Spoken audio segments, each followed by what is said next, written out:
a fabulous fabric from the land of the five rivers.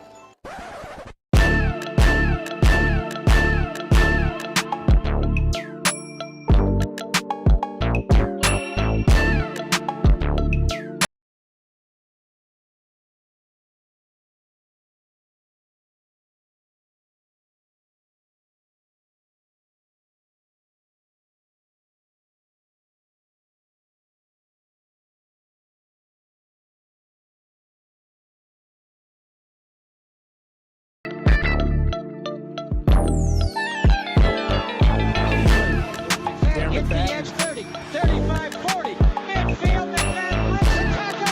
He's gone! 10, 5, touchdown! Raiders!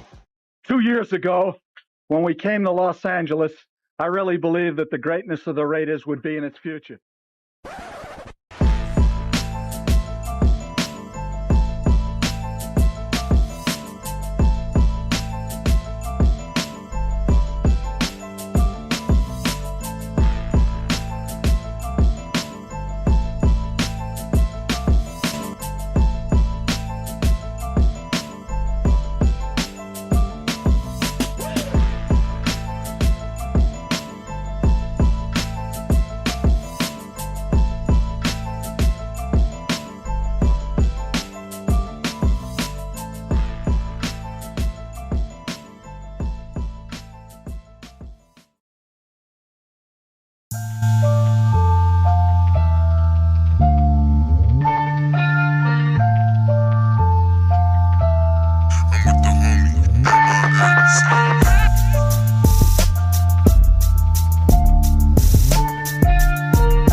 We back. Man, y'all already know what time it is, man. Oh, you didn't know? 50-50. Welcome to the 50-50 Show with PharoahNFL and the Severe Raider, the realest show for Raider Nation. The perpetuation of the greatness of the Raiders to take a professional football team and give it a distinct characteristic that's different from all others. Make sure to clock in, like, comment, subscribe, and hit that notification bell. Man, y'all already know what time it is, man. It's the 50-50 Show with my guy, the Severe Raider, obviously myself, PharoahNFL. We are going live on both our channels. So like we like to say, always on this channel, man. But clock in if you haven't already, man. This first time joining us, definitely subscribe to both channels. Hit the like button, hit the subscribe button, hit that notification bell for everybody watching. We got another edition of the off season. You know what I mean, of the 50-50 Show off season edition. We got a few things to talk about. Obviously, there's there's a little bit of debate, some talk. A popular topic is obviously Ashton Jeanty.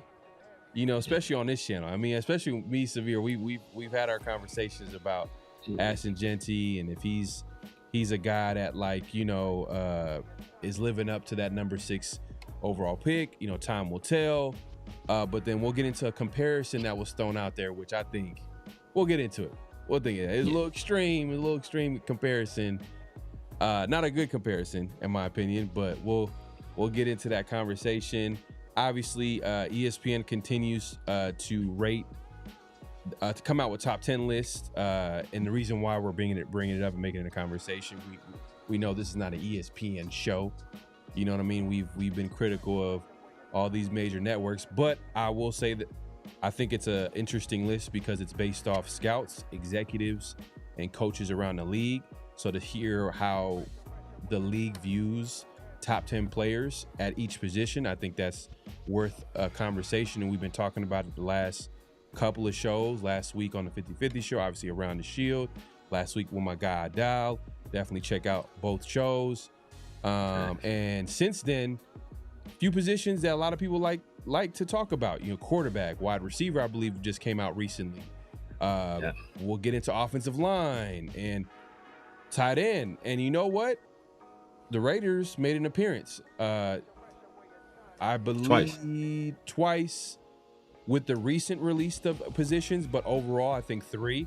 And there were some honorable mentions at different positions that we've talked about before, and some that we're going to get into today.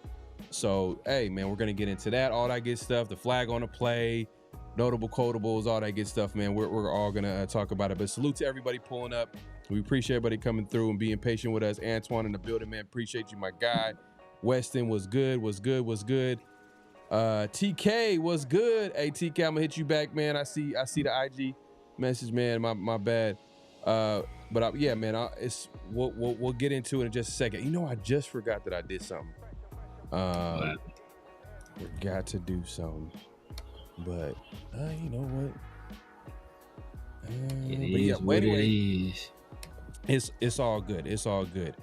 We'll you know, let's just get into what we were talking about to start the show. Is Ashton Jeanty, right? Ashton Jeanty is a guy that, you know, we've talked about. Even last week we talked about some of these, you know, high profile players like that played the position at a high level, like LaDainian Tomlinson, former teammates like Raheem Mostert being very complimentary to his game. I know Severe, as much as you think that he's a good player, you feel like there's some kinks that he has to work out. Hopefully it's not going to be something that's going to be a problem long term, but there's been a conversation, or you know how social media is, you know, sometimes they'll put up a graphic, they'll put up a comparison, and it creates a conversation. And what it is they compared Ashton Jeanty to Trent Richardson, former Alabama running back, a guy that was highly touted coming out. I believe he was drafted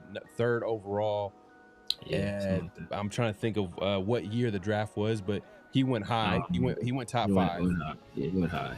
Yeah, he went top 5. I think higher than Jeanty. Jeanty went number 6, but I believe it was higher than Jeanty. I think he went inside the top 5, which was pretty high.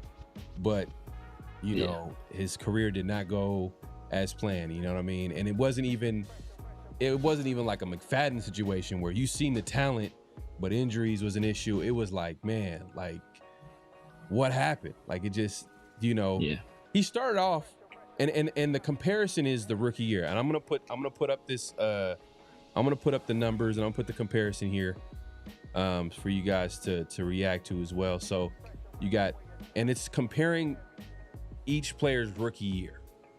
Now for me, this is like worst case scenario, and I don't even think Trent Richardson had a terrible year.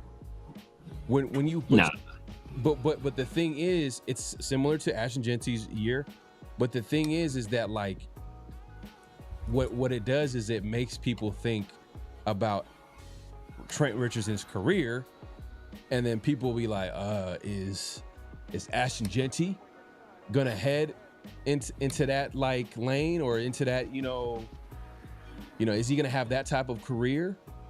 You know, I think that it's too soon to tell that. Like, I think that, you know, just judging from like the players around the league, his peers, guys who play the position at a high level, to me, you know, watching him as a Raider, I think there's something there. I think it's way too soon to be throwing these types of comparisons. And people know what they're doing when they do stuff like this, is basically implying like, hey, You know, like he could be a Trent Richardson. But you can see, like, look at similar rush attempts, 267, 266. Rush yards, damn near the same, a 25-yard difference. Rushing touchdowns, 11 rushing touchdowns to Jeanty's 5, but, you know, Jeanty had 10 overall to his Richardson's 12. And then, you know, 51 receptions, 367. Jeanty, similar there, and 55, 346. So people are kind of like, hey, look, maybe Jeanty could be this type of player, but like, man, I think there's something there. And then, you know, I'm excited to see what a guy like Kubiak is going to do in this offense. I want to see with the infusion of good coaching and some talent to the offensive line at key positions, and hopefully some growth at certain positions. You know, JPJ, stay healthy, stay consistent. You know, Linderbaum, all pro at center. Colt Miller, the Mr. Consistent, can he get back to that, you know, because he was hurt last year? You know, those guard spots, just, at the end of the day, chemistry can cover up some stuff on the offensive line. Like, if guys can play well together, not every position got to be all pro. They got to just figure out a way to put the best 5 out there in terms of, like, all right, these are guys that they believe in, now play well together. And the only way they can do that is by playing, you know, by being out there. You know what I mean? So that's going to be a big part of the success of the Raiders offensively and running the football, because that's going to be their identity. We all can see where they're going with their offense, especially early on with Clint Kubiak and what we've seen from him in his offense in Seattle and all that good stuff.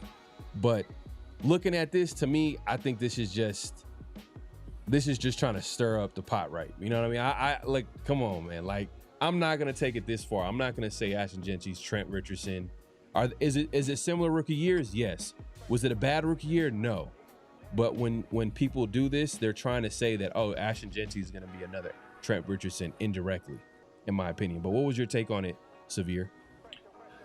I mean, I think this is not the first time I've seen this comparison. I saw this comparison when they was entering the draft. There were people that were, making this comparison just in terms of their build, their kind of their play style, the physicality. So I saw it before then, and I was just like, I pray to God that's not the case. But when you look at the numbers, it's very similar numbers. Trent Richardson, he had a better offensive line. He had Alex Mack on the offensive line. He had another guy, was it Mitchell Schwartz? He had another guy that was really good on the offensive line too. So he had at least two really good offensive linemen his rookie year. I think he also had underwent knee surgery though that offseason, so he missed the entire training camp and the entire preseason, I believe, if I'm not incorrect. And then he went out there and he put up a solid rookie season. Not what you expect out of a guy you're picking third overall though. Pick a guy third overall, you expect him to do more than he did. But we were talking about rankings, and during the NFL's top 100 that offseason, they ranked Trent Richardson the 71st best player in the NFL. So whatever he did, he got the respect of his peers. That could have been part reputation from what he did at Alabama, and them, expecting him to kind of recover in the offseason where he doesn't have knee surgery to come back strong the next year. So maybe that's a little bit of projection. Ashton Jeanty obviously had different kind of struggles, and just in terms of, a cohesive offense around him, with the changes from what Chip Kelly was trying to do to what Pete Carroll ultimately implemented, and then offensive line struggles, whether that be injuries, Brennan Carroll not knowing what the hell he's doing. He also had his own struggles though. You get him in space, he wasn't really creative in space, couldn't really outrun defenders. He wasn't the playmaker you were hoping he would be on a consistent basis. He had some really big highs, and he had some really bad lows. So the thing with Jeanty is that you hope in year 2 he kind of gets it together, better coaching staff, a little bit more consistency, a little more security around him. You kind of hope that allows him to get just a comfort level that he never really quite got that rookie year. Yeah. And my guy, Central Coast, just a second here. He had 1 year his rookie year behind the worst O-line. I think if ever grace a football field, I think he showed enough not to be a bust, but not enough to be worth the 6th pick. But this year will be a tell-all. I agree with that. We'll see. I will say this. I'm going to say this too as well, is that Trent Richardson's rookie year might be worse. I forgot to mention this. It might be worse in terms of, yeah, they had similar numbers, but talent that Trent Richardson had on that offensive line, you can argue was way more than what the Raiders had. You know what I mean? You had Joe Thomas, you know what I mean? A premier Joe Thomas, that's what it was. Yeah, Joe Thomas, like an all-time tackle, you know what I mean? Or at least a top tackle in that era, you know what I mean? Like, and that Cleveland offensive line wasn't a bad offensive line. So when you see a guy like Trent Richardson have these type of numbers, they weren't bad, but then it was kind of like, okay, like, what's going on here? Like, is it an offensive scheme? Like, and as time went on, we can see that it just didn't work out for him in his career, and he just never was able be able to be like a premier, like a guy to be counted on as like a number one bag. Or how long was his career? Was it less than 5 years? 5 years, something like that. I mean? Did he make it out his rookie deal? I think maybe he made out his rookie. You know, that's telling about, you know, that's basically definition of a bust, I guess, is a guy like Trent Richardson. But Ashton Jeanty, man, offensive line. I just want to see a better offensive line, let's just let it play out. I'm not here to lie and say like, hey, this is something is good when it's not. Give me just a second here. Sacktown just want to give everybody a reminder. All right, make sure to like, subscribe, ring that bell on Pharaoh's Severe channel. Yes, sir, man. Clock in, Sacktown. Let the people know. Clock in. But what's your take on that, Severe? Like, do you feel like it was a worse performance based off the talent that he had on that offensive line? You could say it. You could say that, but like I said, I think he had arthroscopic knee surgery in August of that year, and then I think he was playing the whole season with like 2 fractured ribs too. So it's like, you know, coming off a knee surgery, missing an entire off season, and then, you know, obviously coming off a surgery on your lower body and then having 2 ribs, that affects you. But you know, if you want to give it that kind of credit, yeah, his situation was miles better, just in terms of offensive line play. It's miles better. It's not even close.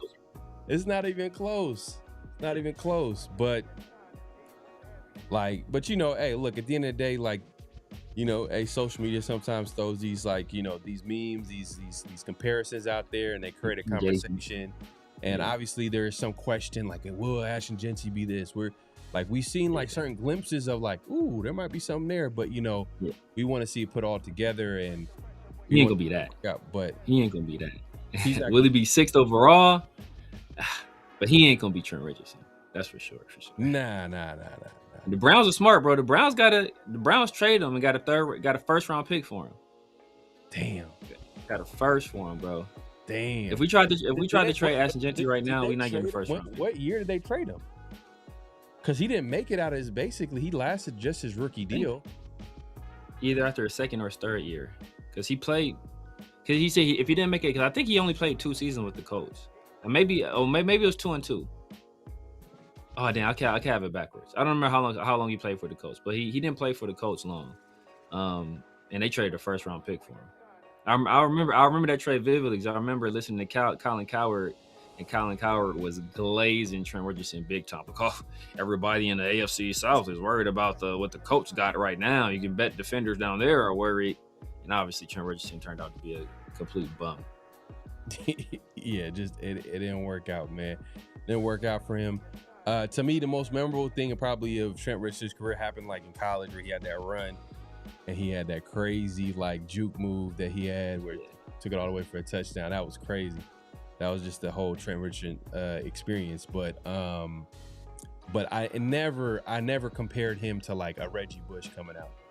You know what I mean? Like Reggie Bush in college was like, bro, he's like one of my favorite college players of all time. Like, so fun to watch, explosive. To me, like, was Reggie Bush a guy that you take? I mean, do you take a running back number one or number two overall? You know what I mean? I think he went number 2, I believe, right? I think he went number 2. Yeah, he was supposed to go number 1. Then Mario Williams went number 1. And then he went number 2 to the Saints. Right. But you could argue like Reggie Bush just came at an era where they didn't really utilize his skill set the way you like, bro, because he had it. It's like when I was watching, I'm like, bro, this is Reggie. When I was watching him play, like he had it. Yeah. You know, it didn't help his case that like players were out to like basically they out for his head. I mean, from the hits that he was getting, you know what I mean, every time he got the ball. But he was explosive. A guy that was a valuable player in special teams. You know what I mean? A guy that obviously receiving game, everything that we've seen Reggie Bush was doing in college, he was to some extent was doing in the NFL. I just felt like if he played, like imagine Reggie Bush with Kyle Shanahan. Yeah, you go crazy. Or McVay, Sean McVay. You know what I mean? Like, or just throw these career. Like Sean Payton, to me, do you feel like he's overrated? I don't say he's overrated because I mean he's won the Super Bowl. He arguably should have went to another one. Got robbed by the Rams on that non-pass interference call. And he had a few spots where he got it was a bad call against the Vikings. There's been a few times where, but yeah, like just as a play caller, I think he's overrated. As a play caller, I think he's overrated. Yeah. But as a head coach that knows kind of how to put a team together and build a culture and stuff like that, I think he's doing a good job with that. You see where Denver's at. They won the AFC West last year, probably on pace to compete to win it again this year. And that's with Bo Nix, who I don't feel is that good of a quarterback, and that's without having a great running game. You feel me? So, he's been able to make it work. Yeah. No, facts. If you haven't already, make sure to clock in, hit that like button, hit that subscribe, and hit that notification bell. Yeah, man. When I seen that graphic, I was like, come on, man. Like they're reaching a little bit with this one, but especially because it's a lot of context. It's like, all right, you're comparing rookie years. You're basically, in some ways, indirectly kind of comparing one guy's career to one guy's 1 year. Yeah. Because that's the reason why they bring it up. That's what people automatically, when they see a player, especially that's come and gone, they're gonna think about their whole career. Yeah, they're gonna see the 1 year stats, but then when they see a Trent Richardson, they're gonna think about like, oh, what happened to Richard? Oh, he was a bust. Yeah. Oh, he's getting compared to Jeanty, who only played 1 year in the league. What are you trying to say? Indirectly, like, oh, he's a bust. Come on, bro. And that was Trent Richardson's best year. Was his rookie year, I believe. Yeah. Yeah. Salute to my guy, Raider Paul. Raiders, I got you, man. DC says, question, is the receivers Tucker, Naylor, Besh, who finna step up? Bowers gonna get this for sure if Cousins start because he loves his tight ends. First of all, number one option, definitely Bowers, without a doubt. Bowers is gonna be the JSN of this offense. Yeah. Do they play different positions? Yes. I'm not comparing the positions. I'm just saying as far as like targets, usage, where the ball is going to be going to, where Cousins is probably going to look to most of the time. Fernando, where is he going to look? He's going to be looking at Bowers every play. Or they're going to try to build an offense where, like, to create mismatches, to maybe get some other guys open because Bowers is taking up some coverage or getting some attention. Whatever the case may be, I think Bowers is going to be the number one guy first and foremost. After that, my guess is a Naylor. The guy that they kind of went out and paid for, not something lucrative, but enough where it's like, okay, you're the highest paid receiver on the roster. Now, you could argue it's between him and Tucker as the guy, like the number two option on offense. And some might argue, be like, well, the number two option is Jeanty. Bowers. And then Jeanty. Because Jeanty, God have mercy on our souls. and it's no shot to Jeanty. I think Jeanty could be a good receiving back. He's a good receiving back. But if your number two receiving option is a running back, that is pretty disgusting. That's an ugly offense. Because then you start asking, like, well, what about the receivers? The wide receivers, the guys that basically they're the object of their position. The whole point of their position is to basically get open downfield and be an option for the receiver for their quarterback to catch a football. And the fact that we're not bringing them up as a number two option in the passing game is pretty ugly. But But I'm gonna say Naylor. I'm gonna throw in Naylor. I think Naylor's gonna be a guy that steps up, and then probably Tucker, Besh, Thornton, and then some people are throwing in that the rookie Benson into the mix, but it's hard for me to like project that because it's like it's a rookie. He's gonna have to show out like crazy in training camp. And even then, it's kind of going to be like probably a slow transition for him to get on the field and start taking away snaps from guys that probably were drafted ahead of him, like a Besh and the Thornton, and then eventually, that's a great journey for him to do that. But I don't know right off the bat he's going to do what Thornton did and get like a scholarship position at wide receiver. I doubt it. What the hell? Bro, hey, that's something that we, like, a lot of people don't talk about last year because everybody's trying to just forget about what happened last year. But now that we've seen it, it's come and gone. Dante Thornton had no business starting on the outside. And yeah, it was, and I think we kind of knew that because I think they got nervous right before the season and tried to sign Amari Cooper. And Amari Cooper was like, yeah, I'm about to retire. I'm just, I ain't trying to do this. Hey, he dodged the bullet. He dodged the bullet. But what's your take on the receiver, the options on offense? I mean, Bowers is a given, but who would you say is after Bowers? Yeah, obviously Bowers number one. He gonna probably play in the slot, in line, and on the outside too. So he's technically the number one guy. Number two, I don't know, Kubiak, every time he gets an opportunity, he has nice things to say about Tucker, man. So I think Tucker might have like a sneaky good season. He had 700 yards last year. I could see him doing like 900, 950, something like that. That wouldn't surprise me at all. Naylor, obviously, like you said. Wow. You're getting Trey Tucker 800, 900 yards next season? He did 700 last year. If he did 700 last year, I can see a 800, 900 yard season. I can see that. Oh, wow. I'm just letting y'all know that's the highest praise that I've ever heard Severe say about Trey Tucker right there. It's the highest. That praise was so high that Trey Tucker can't even reach it. But hey, man. After he literally just came back with a Mike Tyson right after that. Man, but yeah, man, like, I can see that. It's between him or Naylor, because obviously a lot of times what they say is, follow the money, right? Like you investigating crimes, follow the money. You trying to look at who's going to be the starter on your basketball team or your football team, follow the money. And who did we pay other wide receivers this offseason? It was Naylor. So I wouldn't be surprised if he's the guy that's the number one wideout. But like I said before, every time he gets the opportunity to, Clint has really, really good things to say about Trey Tucker. So, he's a guy that's speed. He kind of is in that Rashid Shaheed role, and every chance he got, Clint Kubiak brought Rashid Shaheed with him. So he had him in New Orleans, and as soon as he had a chance to bring him to Seattle, he brought him over to Seattle. So I can see Trey Tucker playing a role similar to that, especially since we don't have like our own JSN.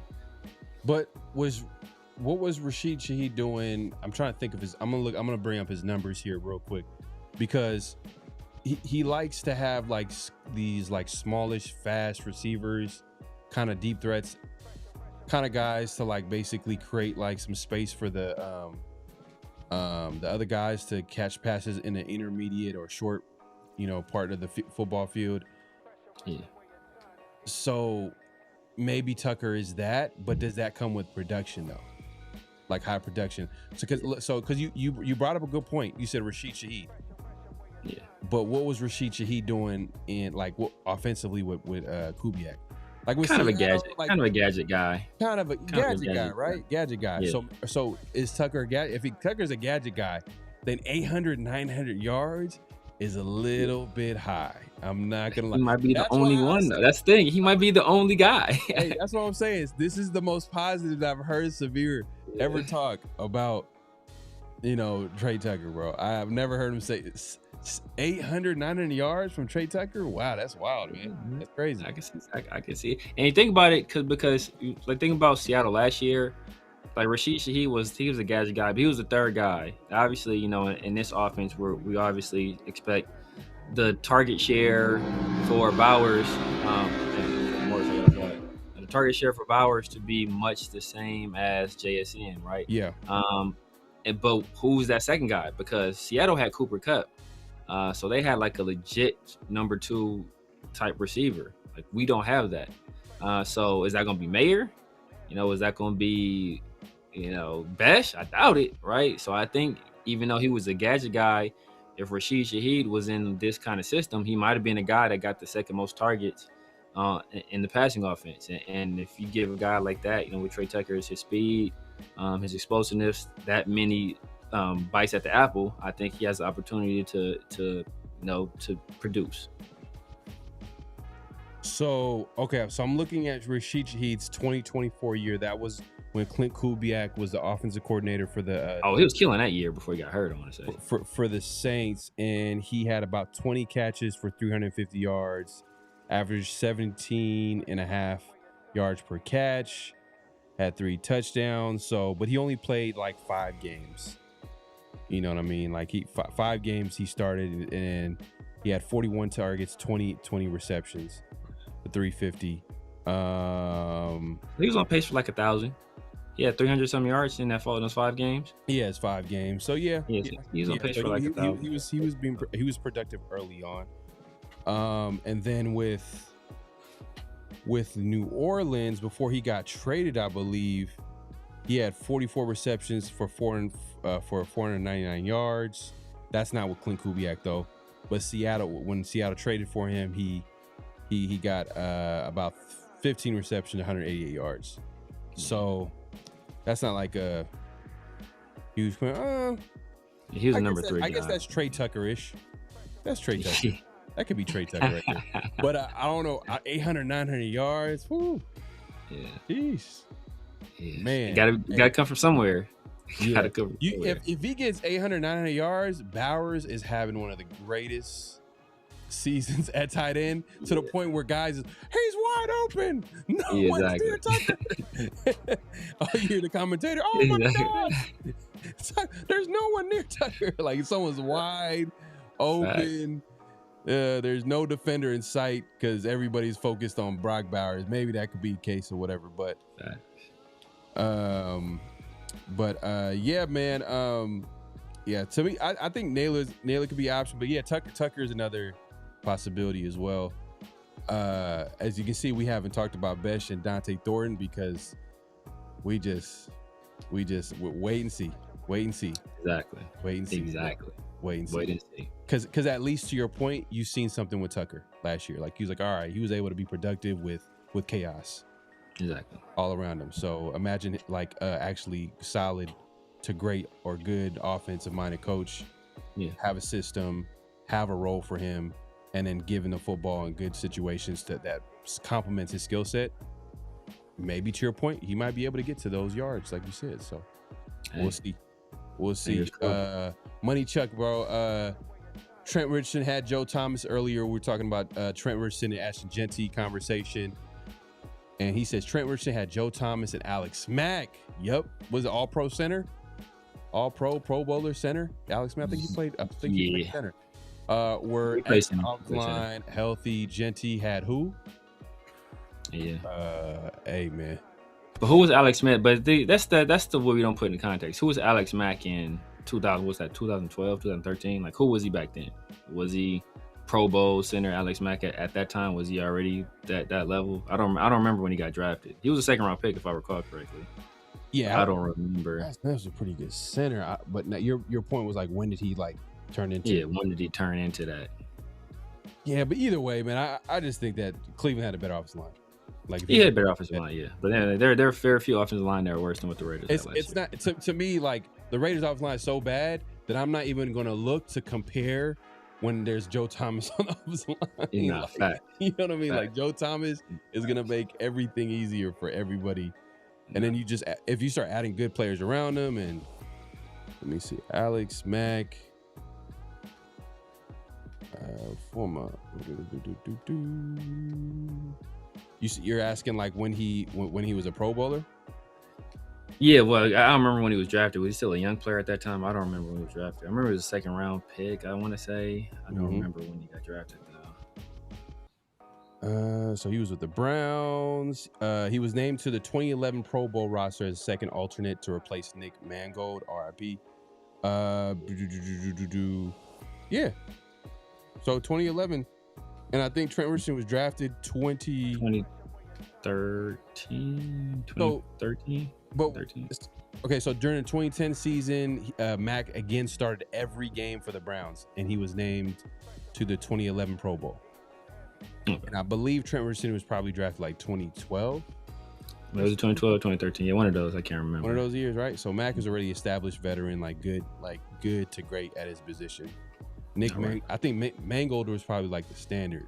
With the Jets, yeah. That's with the Jets. He was cold. Yeah. Yeah, man. So, yeah, there's no argument there. There's no argument there, Chuck. I agree. Look, and now we got Tyler Linderbaum. So when come this time next year, it was with.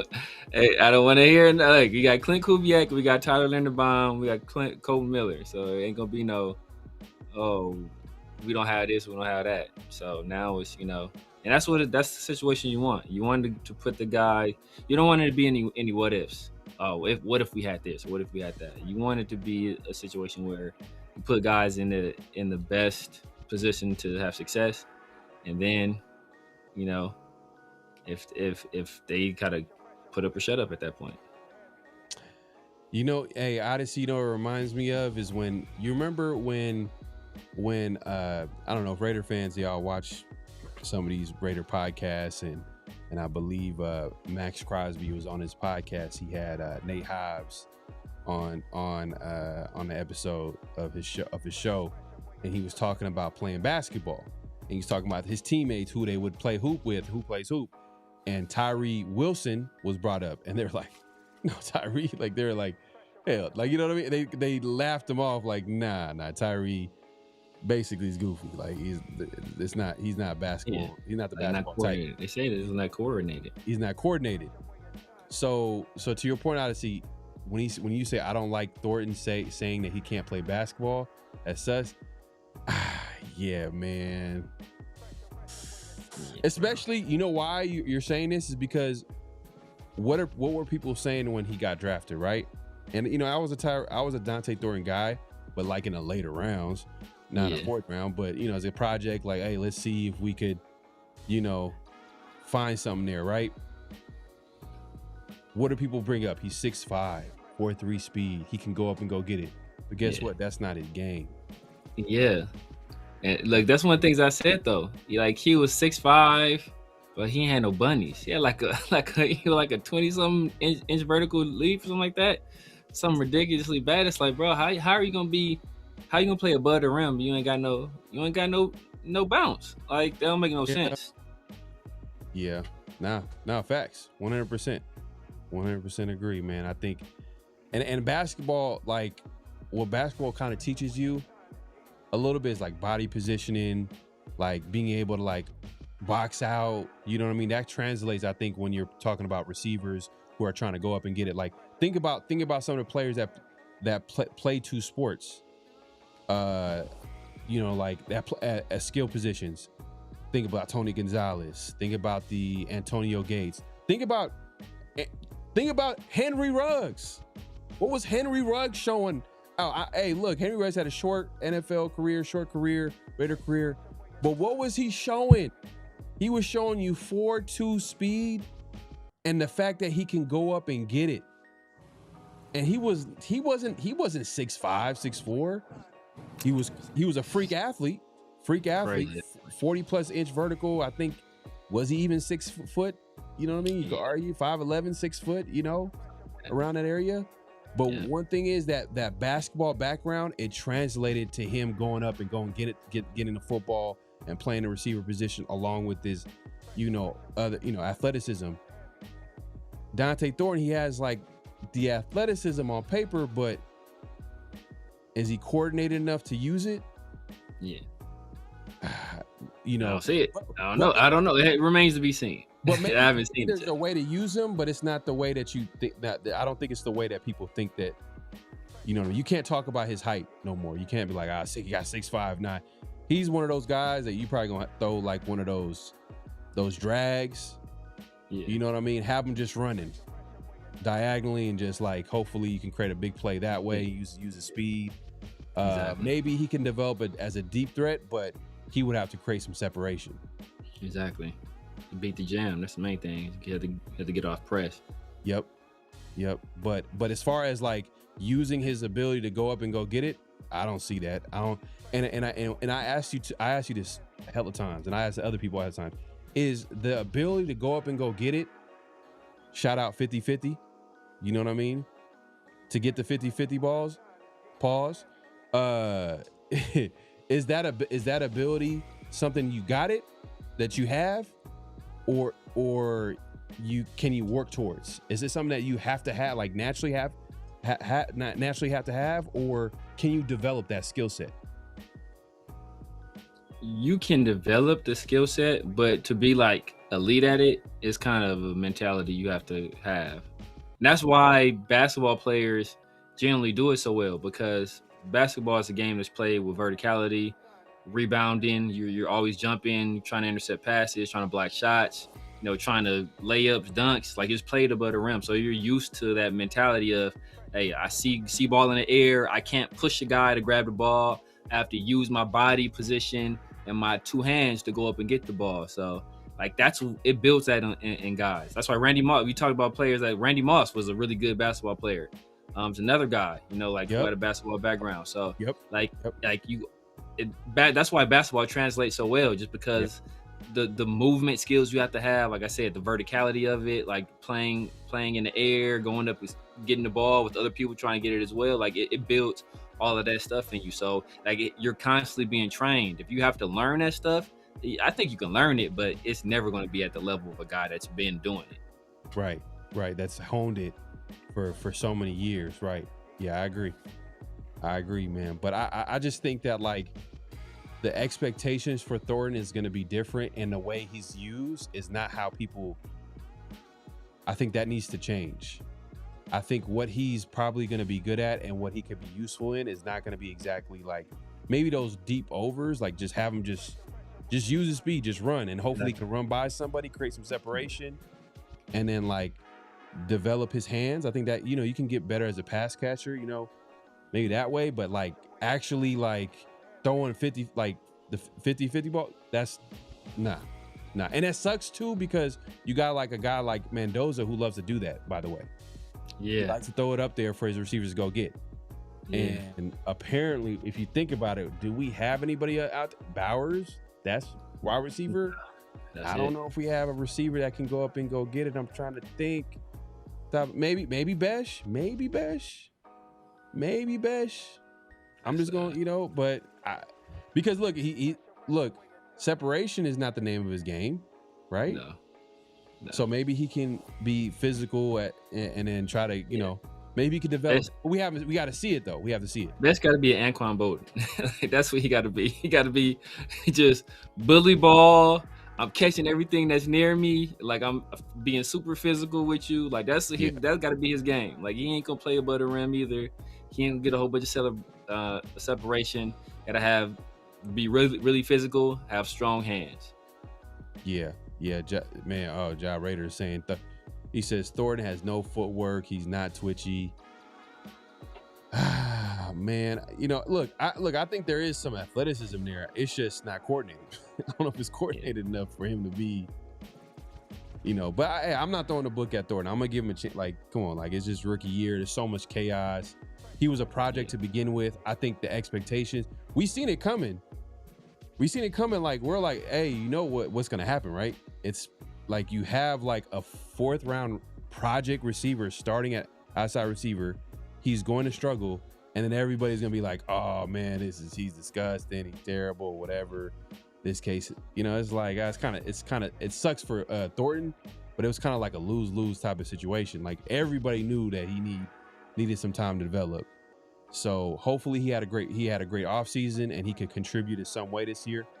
But we'll see. It's a different coaching staff too as well. So he's going to have to prove. So if he's able to prove to this coaching staff like he's worth a guy to keep around and be part of the offense, that says a lot about him and his work ethic. Yeah, right. Yeah, man. I was going through. So I had cut up like a lot of shorts that I just never used last year, and just looking at some of the stuff we were saying about the team, like it was super accurate, bro. Super accurate. Like in the off season, like we called everything. Like we called just about everything, and like it all basically played out very similar to I think we both thought the offense wouldn't be as bad as it was. But we both was like, yeah, it could be pretty disgusting. Like we both had some reservations about things. So the way it played out, it kind of fit into what we saw, especially after the preseason. We was like, look, man, this is all bad. So I was hoping this year, obviously we have a better offensive coach, a better scheme, a little more veteran talent, hopefully a fully healthy Brock Bowers, a really good center, hopefully offensive line stays healthy, and that puts us on the plane that we weren't at last year. Because even last year, if we had ideal health along the offensive line, I don't think this was a team that was going to be really that good offensively. And the fact that we didn't have that, that just lets you know where we were as an offense. So, better days ahead. I'm just hoping that, we can, hoping for health, especially from our skilled players. Brock was hurt. Colton was hurt. JPJ was hurt. So we're just hoping that we don't have to deal with that same stuff this year. And if we can get relative health, 'cause we got lucky last year. I know it seemed like our injuries were bad last year. They were really just bad along the offensive line and having to do with Brock. But other than that, like we were a relatively healthy team last year, which is crazy to think about, right? Yeah. Like, I think we were one of the, like if you look at like games missed by injury, we were one of the lowest teams in the league. It's just that those injuries were on the offensive line, and we were already a team that had absolutely no depth anywhere. So even the most minor of injuries were going to be devastating to us. So if we can keep that level of health this year, combined with a better roster and a better coaching staff, still don't think we'll win many games, but I think we'll put a much better product on the field. We actually start to build towards something. Yeah, no, facts. If you haven't already, hey, my bad, man. Hey, man, I'm just trying to change things up, man. If I gotta step out real quick. He's talking about the little graphic I put up. Yeah, the little graphic. Threw you off a little bit. I love So yeah, man, just to move it along, man. So Madden released the ratings, their yearly ratings for the games. It's part of the culture now, sports culture. The Madden game and the ratings. Even if people don't even play Madden, they're paying attention to ratings because it's kind of like showing like, all right, how do so-and-so view these players? And like this was flag on a play worthy to me. We didn't put it as a flag on a play, but it's a flag on a work. Because obviously we're going to pay attention to the Raiders ratings. And hey, Brock Bowers was in the 90s, 93. I'm like, oh, okay, that's solid. That's pretty good. But when you look in comparison to his position, I believe he was behind a Trey McBride who was ranked 99. Yeah. 99. And I get it. Last year I think he broke the record for most catches for a tight end at 126. That's right. Second year in a row where he eclipsed, I think, the 100 catch mark. He's been pretty productive for, most of his career with the Cardinals. So I get it. But we're going to get into the rankings for ESPN rankings, and we're going to go through this as quickly as we can because, we gotta get to the topics real quick. But, like, they had Brock Bowers at number 1.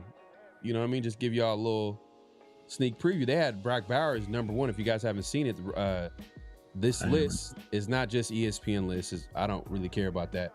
It's more so based off, like, the coaches, the executives, and the scouts around the league and how they view positions around the league. And they have Brock Bowers number 1, which we're being honest. Like if eye test is the best. He's the best at his position. Like day one, like he came in at a perfect time where, you know, obviously guys like, you know, George Kittle, you know, as great of a player he is, he's hurt.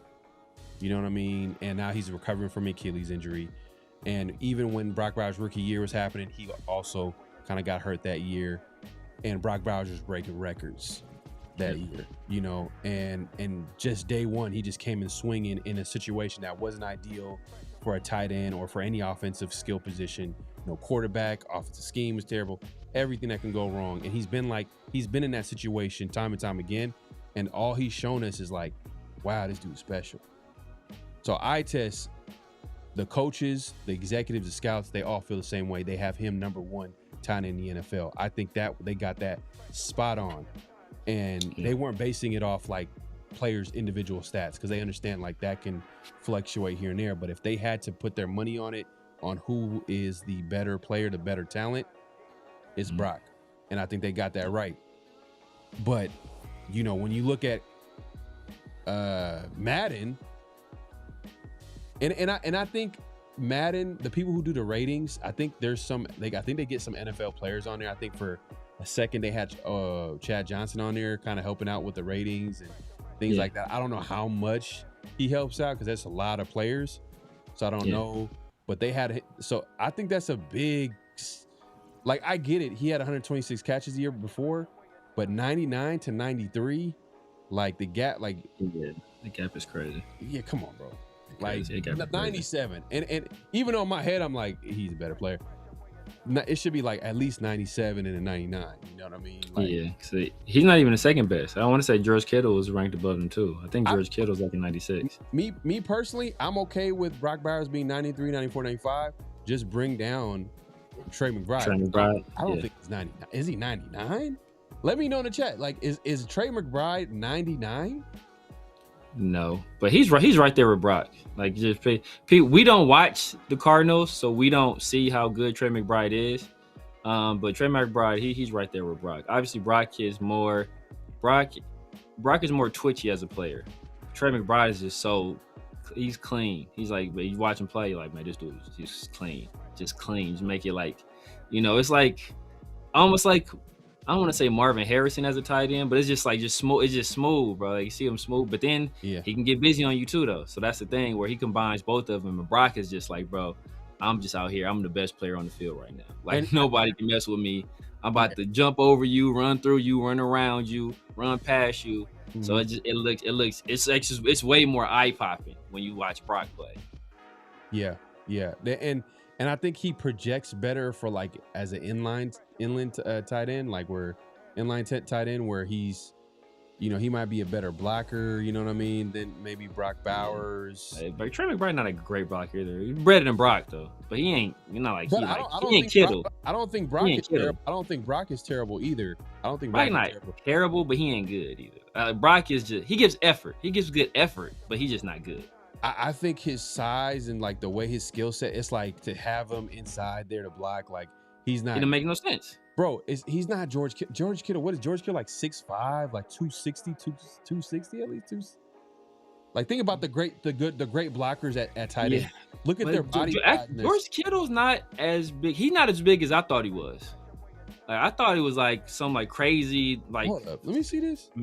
He's not as big as I thought he was. Oh, he's not? Okay, I'm tripping. He's not as big as I thought he was. I thought he was bigger. I thought he was bigger than Brock for sure. Well, probably bigger than Brock, but Brock is kind of a little bit of an undersized tight end in terms of his weight. But he's probably about the same size. Brock's probably like 6'5" too. I think George Kittle's like 6'3", something like that. Like 6'3", 250, and Brock's probably like 6'5", 240, something like that. So he's listed, let's see, they say 6'4" right here, but let me see if there's a better. You want to go with Pro Football's? They had him at 6'4", 250. That's not that. He's not crazy big. And Brock's probably what, 6'4", 240 or something like that. 6'5", 240. Ooh, Kittle's a monster. Bro, look, the year you look at the year he put at that 1,500. He did that with some trash quarterbacks too, bro. He did that with some trash. That's what I'm saying. Kittle, like, that's why I kept saying, if you were looking at it, Kittle's a better tight end. Like, Kittle at his best, in my opinion, is better than Brock because he does it as a receiver, and he's by far the best blocking tight end in the league.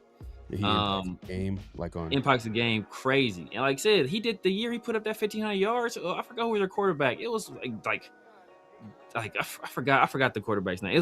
They were trash. It was trash. It was some of the worst worst quarterback room than we had last year.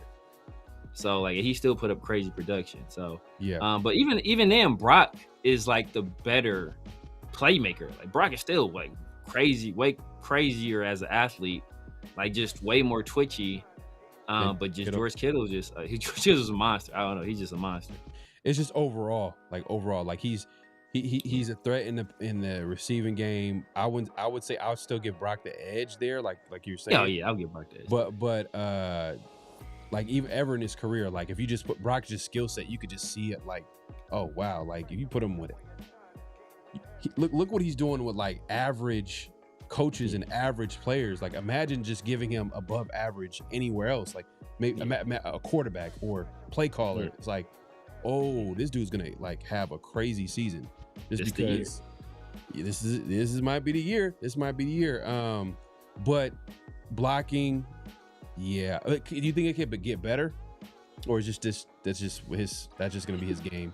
He's just gonna be get better, but Antonio, then I don't think they're gonna have him do it a lot. That's the thing. I don't think they'll have him do it a lot. Yeah, because like you don't waste I ain't about to waste my Ferrari. Running errands. Bro. This is not what my Ferrari is for. It's my Ferrari. It might happen for him when there's more weapons on offense. Yeah, maybe. Yeah, maybe. But even then though, bro. Look, Brock is. If I'm sending Brock on a route every time, it's like unless I'm using him as a decoy or something like that. Well, if they're running 12 personnel. Yeah. And Ashton Jeanty's running the ball, like they want to run the football. They want to be a running football team. Then he gonna have to block. Yeah, he gonna have to. He gonna have to get in the way. Just get in the way. You know what I mean? You ain't got to be George Kittle and like throw the dude straight into the ground. Like just at least find a way to be effective. Yeah, fact. But yeah, man, we appreciate everybody coming through. Make sure to click and hit that like button, hit that subscribe, hit that notification bell. My guy Ruben, man. Salute to you. Let me give you a shout out real quick, man. My guy. Appreciate the super chat. He says, does Dante development and reps take precedent over Benson? They're similar players, but Malik Oregon film looks better. Than the thing about Benson, he's gonna give special teams value. That's why, like, there's every year there's always gonna be like, I won't say every year. But like, there's always like surprise cuts, right? Every year there is, basically, for the most part. Every year, there's some years where it's like, maybe that's a bad thing too. When you don't have a surprise cut, that means like, because there ain't no talent on the team. It's like you need these cuts was easy as hell. You need to keep every player. You know what I mean? Every player that maybe have an ounce of talent. You got to have some tough decisions. Then be like, oh, okay, you know what? Hey, you were able to have a good training camp, but. That being said, look, Benson is going to give you special teams value. And if he has a crazy training camp, then like, think about the depth chart. All right. You got Naylor, Tucker, Besh, Dante Thornton, Benson, other guys that are, we're not accounting for, but we don't think they're not going to make the final. Philip Dorsett is a guy that's there. He probably ain't making it. Probably a nice guy, good locker room guy, you know what I mean, type deal. But I don't know. I don't think he's gonna make it or anything like that. I think So, and then how many receivers they keep? They're gonna keep like 4 to 5. 5. I'll say 5. Probably 5, maybe 6, but probably 5. 5 would be standard. You know what I mean? Especially if you think about like, all right, if they're gonna be running the football and then they're gonna 12 and 13 personnel, they're gonna have 2 receivers, 2 tight ends out in the football field. So really, are they gonna need like 4 or 5 receivers? I mean, there's probably gonna be moments in the game where they do that when they're trying to come back or exploit matchups. But I don't think the way the Raiders are constructed as a football team on offense right now, they're not gonna be going 4 or 5 receiver sets. Like, who are they gonna exploit? You know what I mean? Like, nobody, themselves. For real. Oh man, but it's a good point, Ruben, man. I think Benson could make Dante Thornton's roster spot expendable if it gets close. Like, where hey, Benson is killing it. He's also providing special teams value. And then Dante Thornton, he's not, if he has a bad training camp, can make things interesting. Man. But appreciate the super chat once again. Back to the Madden ratings. Let me actually look at the, I think you sent this to me, or I sent you. This was the Madden ratings. I think I sent it to you. Not, it wasn't just for tight ends. I think I sent that to you, where they had like basically all the tight ends ranked. I have it pulled up. If you haven't already, make sure to click and hit that like button, hit that subscribe, hit that notification bell. We appreciate everybody pulling up, having a good convo. Hey, off-season edition. Man, Aaron Donald, man, he's really coming back to the Rams. It's crazy. I mean, it's not official yet, but like he's over here practicing at the facility. It's wild. Yeah, bro, that'd be crazy, bro. Yeah, if they get AD back, bro. It's gonna be wild. If they get AD back, I'm asking 2 first-round picks for Max. I'm right back on. We back in business, baby. Because that's gonna have teams nervous. There's gonna be teams nervous about. They're nervous right now. That's really what it is. Is like the Rams kind of they're making it like clear, like, hey, we're gonna go and get this Super Bowl. So teams are gonna be like, you know what? Let's see if we can make this interesting. We'll remix that song. Right. So all right. So here's the overall ratings for tight ends, just to just add some context to the conversation. McBride 99, 96 George Kittle. Ooh, there you go. George Kittle, man, got a lot of respect. Coming back from Achilles though. Yeah, 93. That's a career achievement. Yeah, that's a career achievement. That was like, man, Kittle, man, we love your game, but this is probably gonna be at this stage of his career, I think having an Achilles, it'll be crazy if he comes back from that serving. That's on some Adrian Peterson type of comeback from an injury. And Adrian Peterson didn't have an Achilles. He had like an ACL, but for him to come back and rush for 2,000 yards a year later, literally, or less. Brock Bowers was 93, third best tight end in the game. Travis Kelce, 91. Mark Andrews, 90. Dallas Goedert, 89. So that's like the overall list. I'm like, yeah, like I like this disrespect for Brock Bowers. Disrespect him. Hey, call him out his name. Hey, I want to just make him angry. Like, just give this guy extra motivation. He's already self-motivated, for him to get to this level. So, hey, this is only just icing on the cake. Like, I'd rather have the Raiders be overlooked, players be disrespected, not like personally, but just about their game. Because it just gets them kind of more focused and driven to prove themselves right. You know what I mean? I just think that's just a great place to be than a place of being like complacent.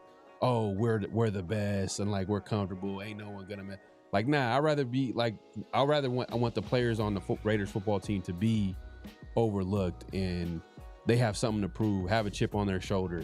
Especially when you talk about talented players like him. Like, come on. Right. So we'll see. We'll see if these ratings usually I feel like Madden does this on purpose too, just to create conversations and it keeps them to have people talking about them anyways. But yeah, that's pretty much the Madden ratings. I mean, I think Max, did he get like a 90? He was like somewhere in 96, 97. He was 97. I forgot. One year they had him like 98, 99. I think he was pretty high. Yeah, I don't think he's ever been 99, but they had him like right on like the 98? cusp. Like 98? Like gave him his football jersey? Yeah. Man, I don't think he's ever been 99. Just for shits and giggles, we could look at the Raiders wide receiver ratings. Oh my god. That's a train wreck. That'd be a train wreck. I got everybody right here. So okay. Max is our highest, is 97. Brock is 93. Colton is 91. Then it's a big drop to Ashton Jeanty at 83. Then Jeremy Chin's at 82. Okay. And then our true best player, which this is the most disrespectful rating we have, AJ Cole is a 79. That is a slap in the face. That is disrespect. Hey, look at this. Trey Tucker, 78. 78. Wow. Okay. I think they didn't want to make it too low. You know what I mean? Like it's kind of sad. 78 is actually not good for like a starting receiver, maybe for a rookie coming in. But like we talking about that was last year. Let me see. That was last year. I'm tripping. Okay. Okay. AI joints messing me up. So so it is still 97 for Max, 93 for Brock. Then it's Tyler Linderbaum. Then Colton Miller at 91. Then Tyler Linderbaum is the next guy at where I lost. He's the next guy at so I'm looking 87. Teron Johnson 84. Ashton Jeanty 83. Jeremy Chin 82. Quay Walker 80. AJ Cole still 79. Jackson Carter Johnson 78. Raider. according to this website that I'm looking at. Oh, this EA's website. And they got Raheem Mostert still on the team. That's crazy. Yeah, N'Kobe Dean 78. Trey Tucker 78. Jalen Naylor 77. Okay, getting some love. They getting some love. Damn. Jack Besha 72. A strong 72. Strong 72. How about Dante 72. But who? Dante Thornton. Dante Thornton is a very, very powerful 68. Tell a girl 68 and I owe you one. That's wild. Oh my God. He's the same rating as Dylan Laube. Yeah.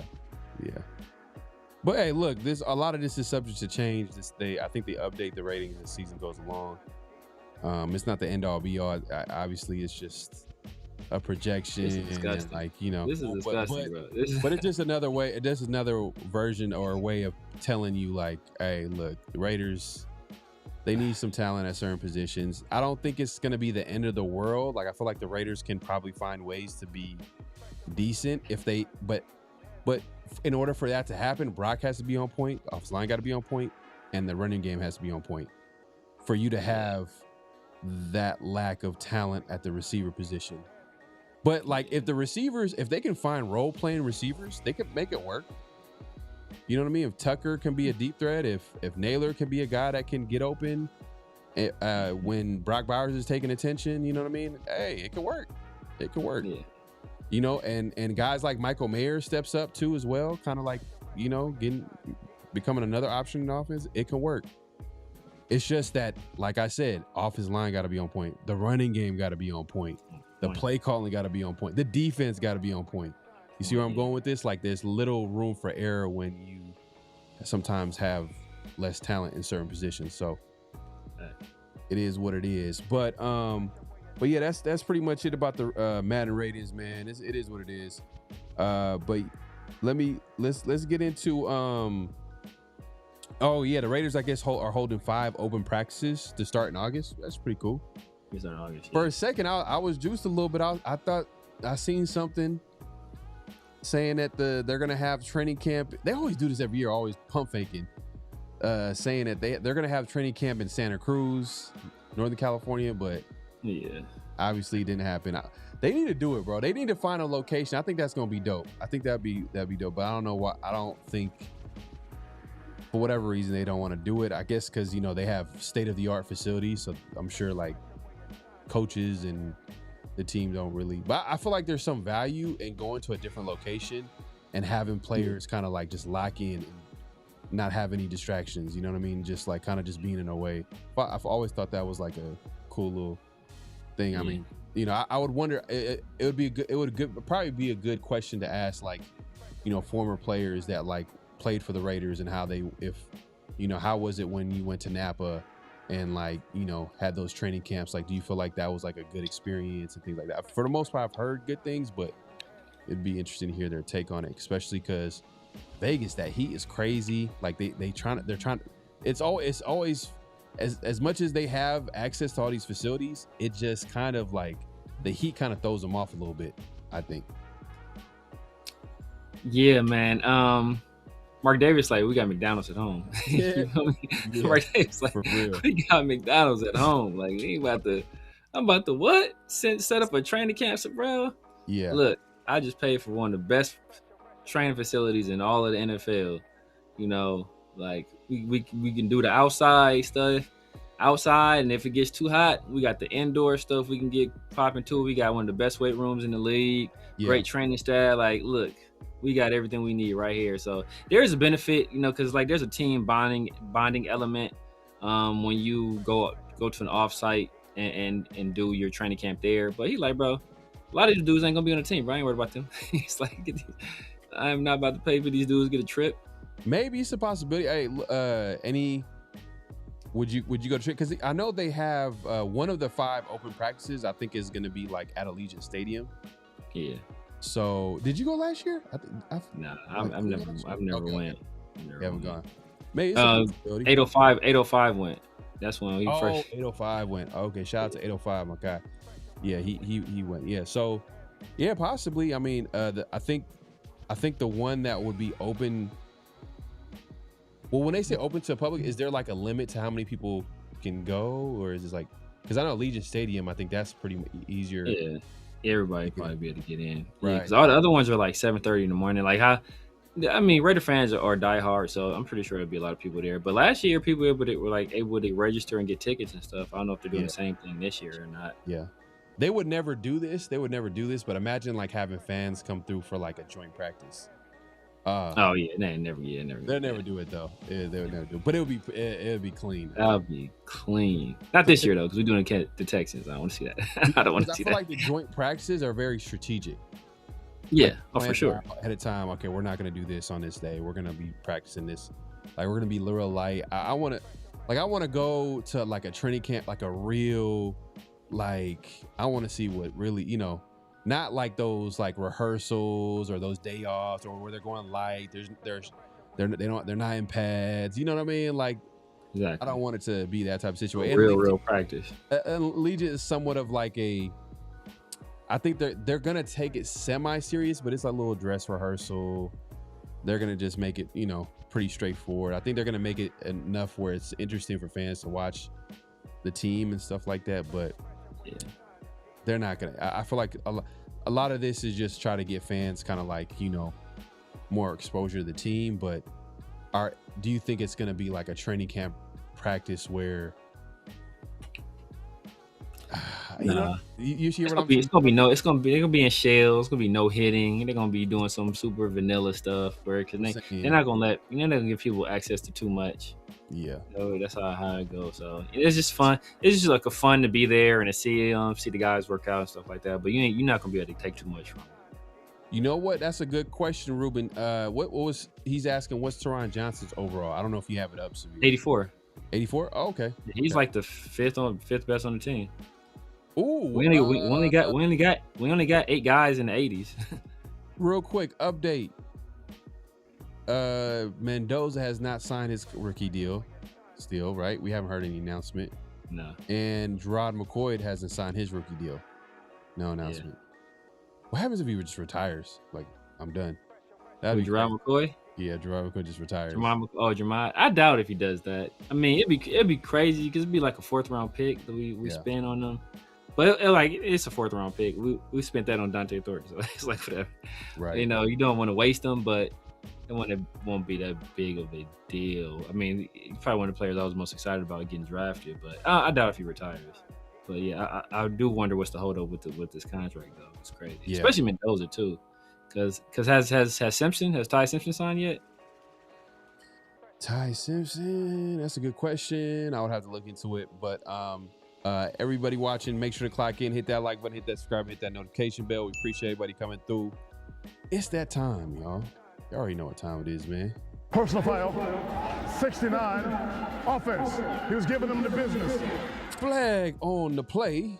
And this week, we got a couple of flags on the play. Severe, if you want to let the people know what the first flag is. Yeah, man. We're going to... we'll start a little bit more serious, man, and then we'll bring the people down from that, with the next one. There was a player, defensive tackle, I believe. He was going to Western Kentucky, and his mother passed away. She stepped away from the team, and while he was away from the team, the team yanked his scholarship. And because of the way they yanked his scholarship as he was away from the team, mourning his mother, it made him unable to enter the transfer portal and go to another school on the waiver. So the way they yanked it, because like there's a way to do it where you could say it's like for financial reasons or something like that, and the guy is still able to get a waiver and enter the transfer portal. But they designated him as failure to report, which technically it was, but they kind of knew he was away grieving his mom. And since he did that, he wasn't eligible to get this waiver. So even though there are teams that want to sign him in the transfer or pick him up in the transfer portal and sign him to like an NIL deal or whatever, he's unable to transfer because of that designation. So him and his representatives, they're trying to fight it. As of right now, I guess they reached out. Some people reached out to the school for a comment on it. The school, like the head coach and I want to say the athletic director, they both refused to comment. So basically right now he's just between a rock and a hard place, and it just may end his football career because he's unable to get that waiver. So let me ask you this: do you think this has more to do with like a flawed system, or there's some kind of like a little bit of like pettiness going on in the situation? I don't know if it's pettiness or it's human error. It could be a little bit of pettiness there. Because like I said, like teams know how to kind of do this to where they can make it easy for a guy to transfer, and they know how to do stuff where they can make it more difficult for a guy to transfer. So the fact that they elected to designate him as failure to report, having known that his mother had passed away and he was was burying his mom, that's why he stepped away from the team. The fact that they did it in that way, that kind of cold-hearted. Yeah, no, facts. I agree, man. Definitely flag on the play. Just an ugly situation overall, man. Hopefully he's able to work that out. I know you were saying that he's filed an appeal with the NCAA. I don't know what their track record is in terms of actually caring about players in these types of situations. It seems like the players that have connections and have money and they are able to wiggle their way out of situations, if you know what I mean. Like, but that would suck for him, man. That's a terrible situation for him, and for him to go out like that. I'm sure he wants to go out on a high note. I think it would be a better story if they figure out a way for him to get his eligibility and finish his college career on a high note, and maybe get drafted. I mean, is he kind of a undrafted? He ain't about to get drafted. He ain't about to get drafted. Maybe to the UFL or something like that. Assistant D-line coach. Hey, man. Exactly. Hey, exactly. Man, you never know, man. Maybe he just figures it out. Equipment manager draft, he might get picked up, But I was trying to speak for him, bro. His name is Victory too. He's like, I think he's Tongan or Samoan, but his name is Victory. This was crazy. Okay. But yeah, man, it's crazy. It's a crazy situation, man. So I'm sorry he went out like that. Maybe if his name was Brendan Sorsby, school would be fighting for him a little bit more. School, so we talking. That's crazy. So, what's the next flag on the play, man? We're not done yet. You already know what it is. The next flag on the play is it's funny, but it's kind of a sad situation too, man. Mother Nature is a cruel beast, and what they say, FAFO. Everybody knows what those initials are, and if you mess with Mother Nature, she might just mess back. Is a older gentleman. I believe his grandson. They were at a national park, and it's just happened to be mating season for the bison, and there was a particular bull bison that was not in the mood to be photographed. Now the national park or the park rangers, they tell you, hey, stay a safe distance away from these bison. And I think it was 75 feet, but the guy is 65 years old, so maybe he should have extended that to like 150 feet. But he was in that 75-foot range, and it did not go well for him. The clip has since gone viral, and if you guys haven't seen it, I'm just gonna go ahead and play the clip here. Let's see here. So here's the bison. You can see that that's a big bull right there, man. Yeah, man. You want to keep. We got to replay that right there, man. That's Sports Center top 10. It's it's unfortunate that this happened because I'm sure getting flung in the air at 8 feet in the air is not like a Yeah, it can't be fun. It can't be fun at all, bro. He's moving though, bro. He was moving. he was moving. See, he should have bent that corner one more time. Oh, I don't know if the Bison is smacking him up right now. He on the ground or what he's doing. That's a rough situation to be in, bro. He said, "What I tell you? I told you not to be near me." Yes. Man. Oh man, but hey, we appreciate what he coming through, man. That we had to show that. Sometimes we got to keep it light. Hopefully, the man, he's obviously in like it's serious condition. Like you would have to be in like some. Yeah, bro. Yeah. Oh man, that's crazy, bro.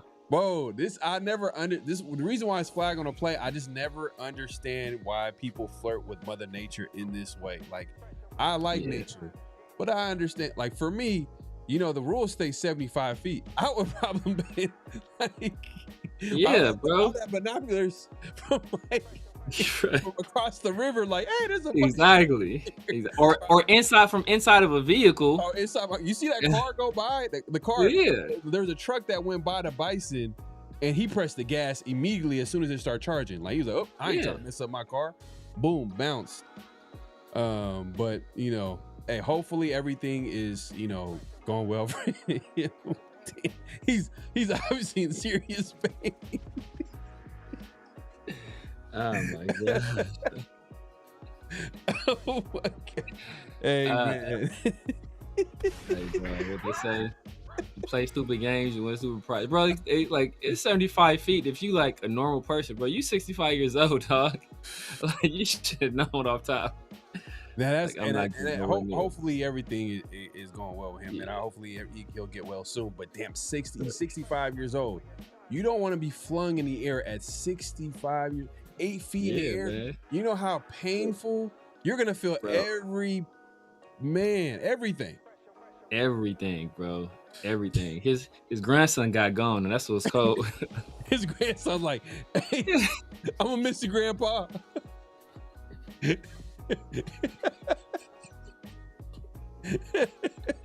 Oh my god. He was gone. He wasn't even he was disappeared. He was gone. And the Bison, he's smart. He was like, I ain't gonna chase this young. Exactly, bro. I'm going for this low hanging fruit, bro. Man, they said that I'm gonna miss my boy Blue. But his grandson is like a all-state track star. So there's I'm just kidding.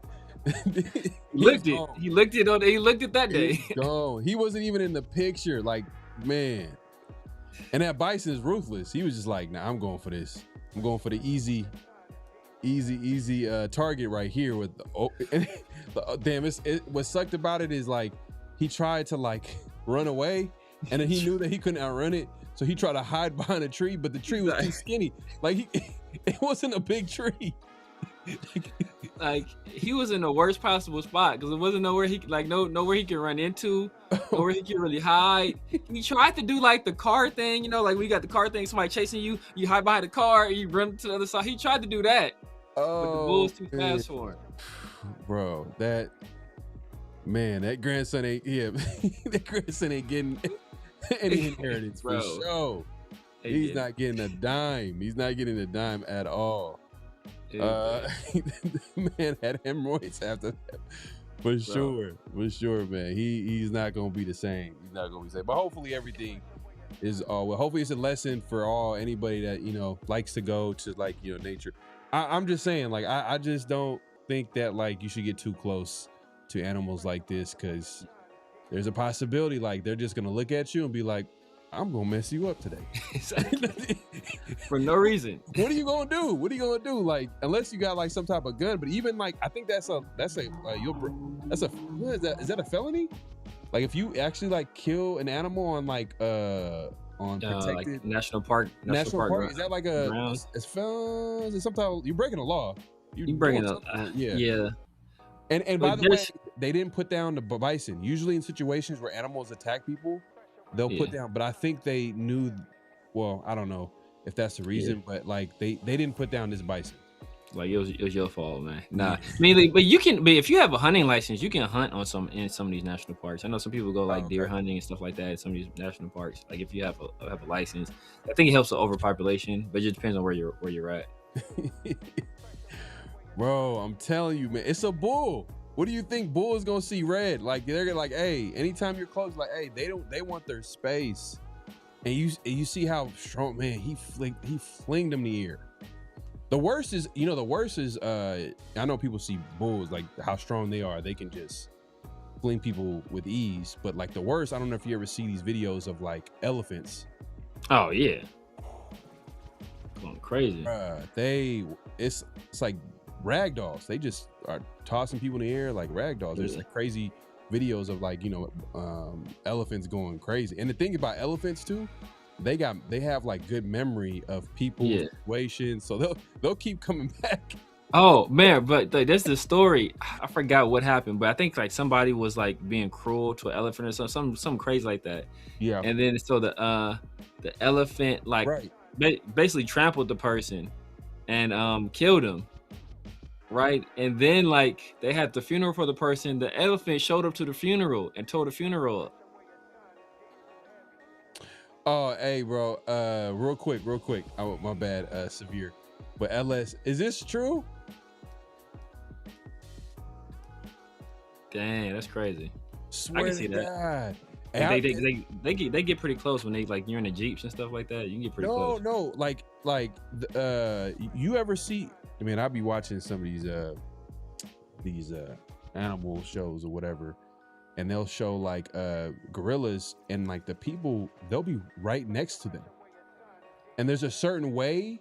I know I would never do it. You got to have balls. I shout out to you, LS, for you to even have the heart to do that. No. But like they're actually like right next to them, and there's a way that you have to like, you got to basically like fall on the ground. Like they'll drag them. You ever see those? Like they'll be dragging them, and they have to basically stand still, like not move. So then to signify, you gotta like spread out. You gotta like spread out, put your head down, like no, not making any eye contact. Basically, like just like I submit. I don't want any problems with you. Right. Like they'll get, they get. But that's crazy, LS. Damn, gotta take everything. Me has never been the same. Yeah, damn. And gorillas is, man, that's crazy, bro. Woo. Yeah, you're not gonna catch me in the wildest animal you ever gonna see me with is a dog. that's the wildest animal you gonna see me with, bro. Hey man, I ain't going out there. I'm gonna have to put you on flag on the play, man. Put you on flag on the play. Yeah, bro. Yeah, we gonna need that. We gonna need that for the blooper reel. No, that's dope though. How did you feel, man? That's a crazy ass experience to be up close and personal with like a wild animal like that, and like, what can you do? You can't do nothing. You can't do a damn thing, bro. That's the thing. Like that animal could do whatever the hell it wants to you, bro. Ain't nobody there can stop it. That's. Damn, a silverback too. That's wild. Silverback is crazy. You ever seen it's like a video with a dude, and this dude is like, he got balls of steel, because like he's like holding a baby gorilla, and then like the male like basically charges him, and he like instantly just drops the baby, and it's like he stands there, and the male backs off. But I guess like he had been like around the gorillas, and like he had been like, like he had built a familiarity with them where they were comfortable enough with him around. But he saw the human with that baby, and he rolled up on him. He was about to do some Donkey Kong situation on it. He was about to do something vicious. He dropped the baby? He just dropped him. He just dropped him. He just dropped the baby. And it was like, hey. He just run? Like no, he just dropped it. It'd be funny if he ran though. He just dropped it. It was crazy that he didn't run. He just dropped it. He just dropped it, and it's like what? Dropped it. It was like and the gorilla like backed up. He just didn't want them holding them. Oh, the baby. It was like a baby gorilla. It was a baby gorilla. Yeah. Oh, okay. I see what you're saying. I thought it was a human baby. Oh, human baby. Oh, hell no. Yeah. It was like, he dropped the baby. Here you go, baby. Hey, just take it. Just take it. Just take it. Oh wow, that's yeah. I mean, that's a smart move for sure, man. But LS, man, hey, yeah, man, they tell you not to make eye contact and everything, bro. You're wild, bro. That's a crazy story. That's a crazy story, man, to be in. But I'm glad, hey, everything worked out, man. Silverbacks will bite you. Probably. I'm just thinking, when I think of a silverback, I'm thinking like if they ball up their fists and just one little, you're dead. You ever seen motherfuckers just like, you ever seen them like with coconuts, they'll just like punch a coconut and just break it? Like nothing. Because they say chimpanzees are on average 6 times stronger than man. A chimpanzee. Yeah. And they ain't that big, bro. But you ever seen them motherfuckers? No, they're chimpanzees like big though. They're big. But but I'm talking about like, you know, like silverback got like more mass to them. Yeah. But you ever see like a chimpanzee like shaved? It's just muscle. Just like just all muscle. It's just like crazy. Yeah. No, it's crazy. No, it's crazy. LS says apparently males can mistake you for a threat like you're trying to steal females. Damn. That's crazy, bro. That's wild, bro. You was trying to get at that gorilla. You was trying to get you trying to get you a little hey, let you know. Hey man. Usually we say a judgment-free zone over here, LS, but that's a little, you crossing the line, LS. You crossing the line. You have to let you know you'll never walk the same again. You'll never walk the same. Sack Count says I was camping in the mountains by myself and a 7-foot tall black bear stood up on me about 10 feet away. Ever since then, I take my AK-47 with me. Damn, I feel you. Yeah, bro. I think, and what's crazy is that, correct me if I'm wrong about this, because grizzly bears are like, they're less violent. Black bears are more violent, and they eat people, and they eat people a lot. They eat their prey a lot. I might be mixing up the two, but black bears are the more aggressive ones. Like grizzlies are not really aggressive. Black bears are more aggressive, and they eat the prey a lot. I don't know. Correct me if I'm wrong on that. If I'm wrong on that, Sack Town. I might have it flipped, but I want to say black bears are the more dangerous. I've seen people chase off black bears though. Black bears are grizzlies. But grizzlies, man, I'm not them. That's like, bro, that's got to be the most intimidating experience, bro. Is just seeing a grizzly bear in person. Like their claws, like their whole paw is like, man, it's pretty much knives. Yes, and even if you have, like, they even say like even having a gun is not really like gonna, because they're gonna move so fast that you're not even gonna be able to like react quick enough. You're gonna. What do they? I think there's something that you would have to have. It's called something. It's like a spray. The bear spray. Yeah. It's like bear mace. Like bear mace. Yeah, something like that. I was like, bro, a bear gonna kill you before. Like I'll deal with this burning sensation later after I kill you. I know, man. I know. EJ Williams, Reese Rock talking about EJ Williams. Yeah, wide receiver. Yeah, I mean, we'll see. I mean, to me, he probably gonna be like a practice squad. Yeah. Guy. I mean, but if he's able to make an impression, I mean, like he kind of does have like some size, maybe. Yeah. A little bit athletic. Yeah, some of the skill sets we don't really have in terms of like 50-50 guy.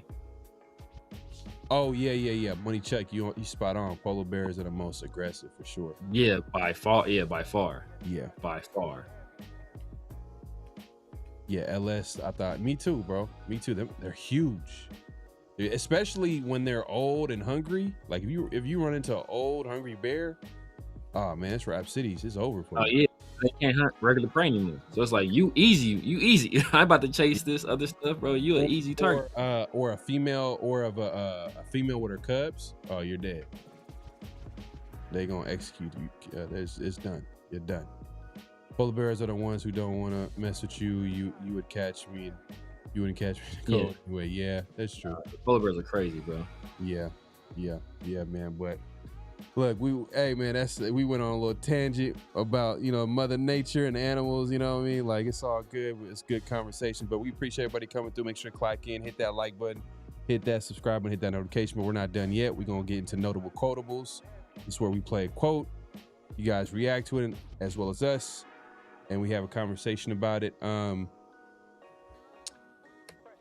Oh, okay. Reese Rock is kind of co-signing what you're saying. He says black bears attack more.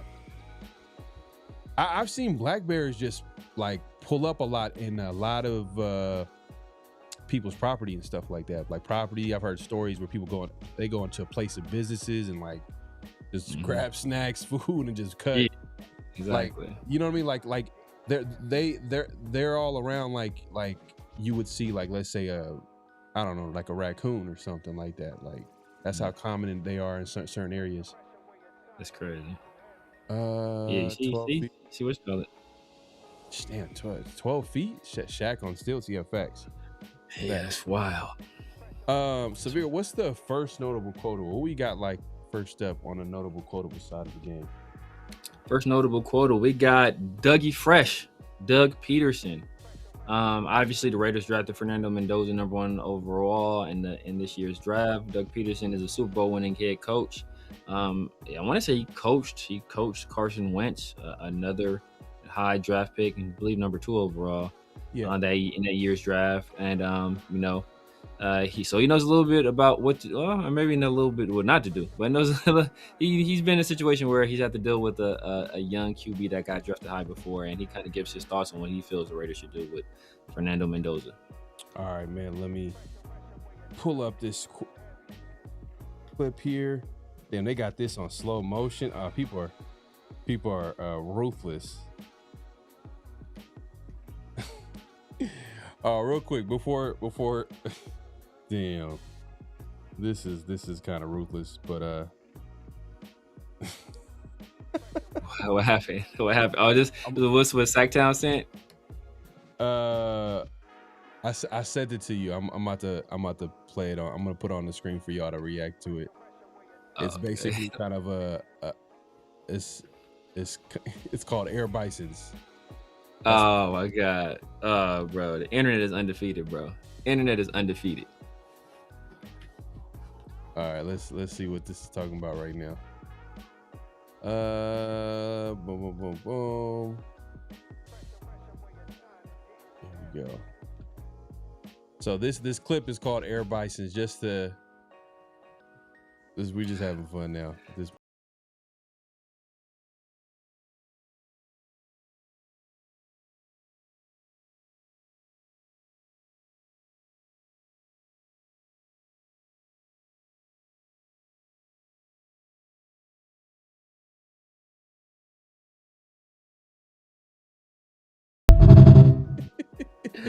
Oh my God.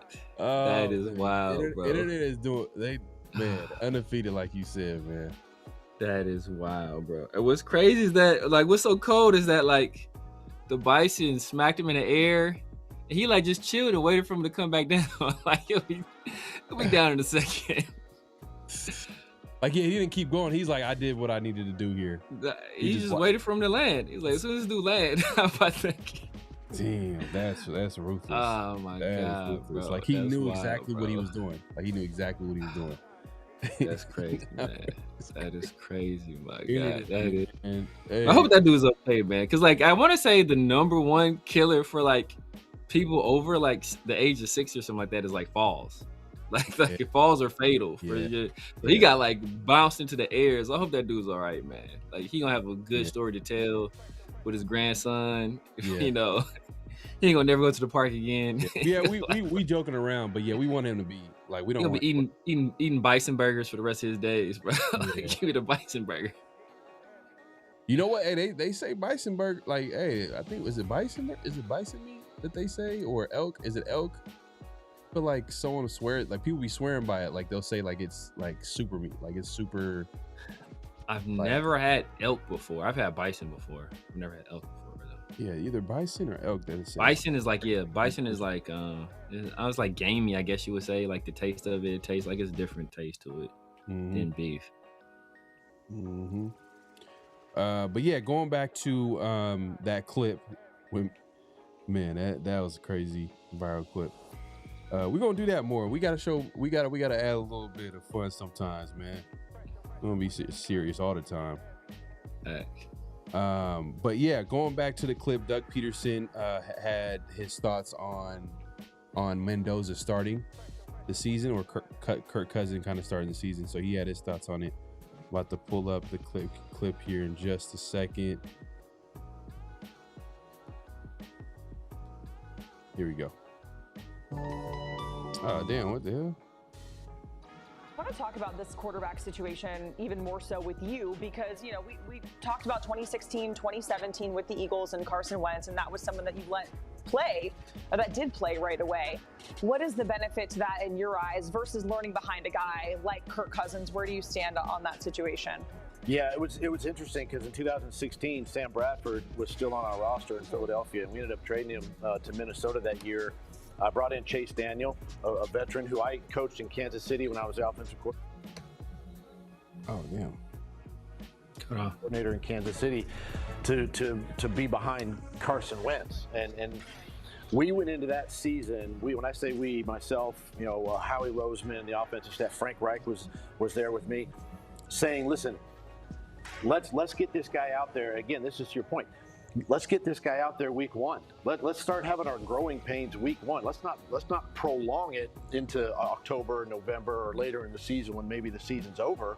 Let's get him out there now. Let's get him working with the guys that he's going to be working with, right? Making the calls at the offensive line, getting Ashton Jeanty the ball. I think Clint Kubiak's system is going to allow for that, you know, with the play action pass, the run game, all these things that helped Seattle win a championship last year.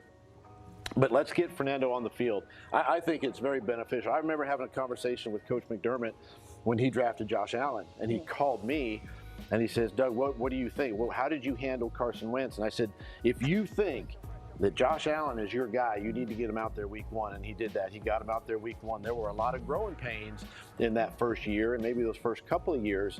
But you know what? They weathered that storm, and now look where Buffalo is. So I think you put him on the field day one. I think Kirk Cousins is a solid number two that you can rely on at any particular time. And I think he's a great mentor, you know, for Fernando. So I think this is a win-win, I think, at quarterback, you know. Look, all right. I hear what Doug Peterson is saying, and I don't have no problem with what he's saying. I think the Raiders are in a good position. I think both standpoints are valid in that you got one side that is on the Doug Peterson side saying that, you know, hey, let's get this growing pains out the way.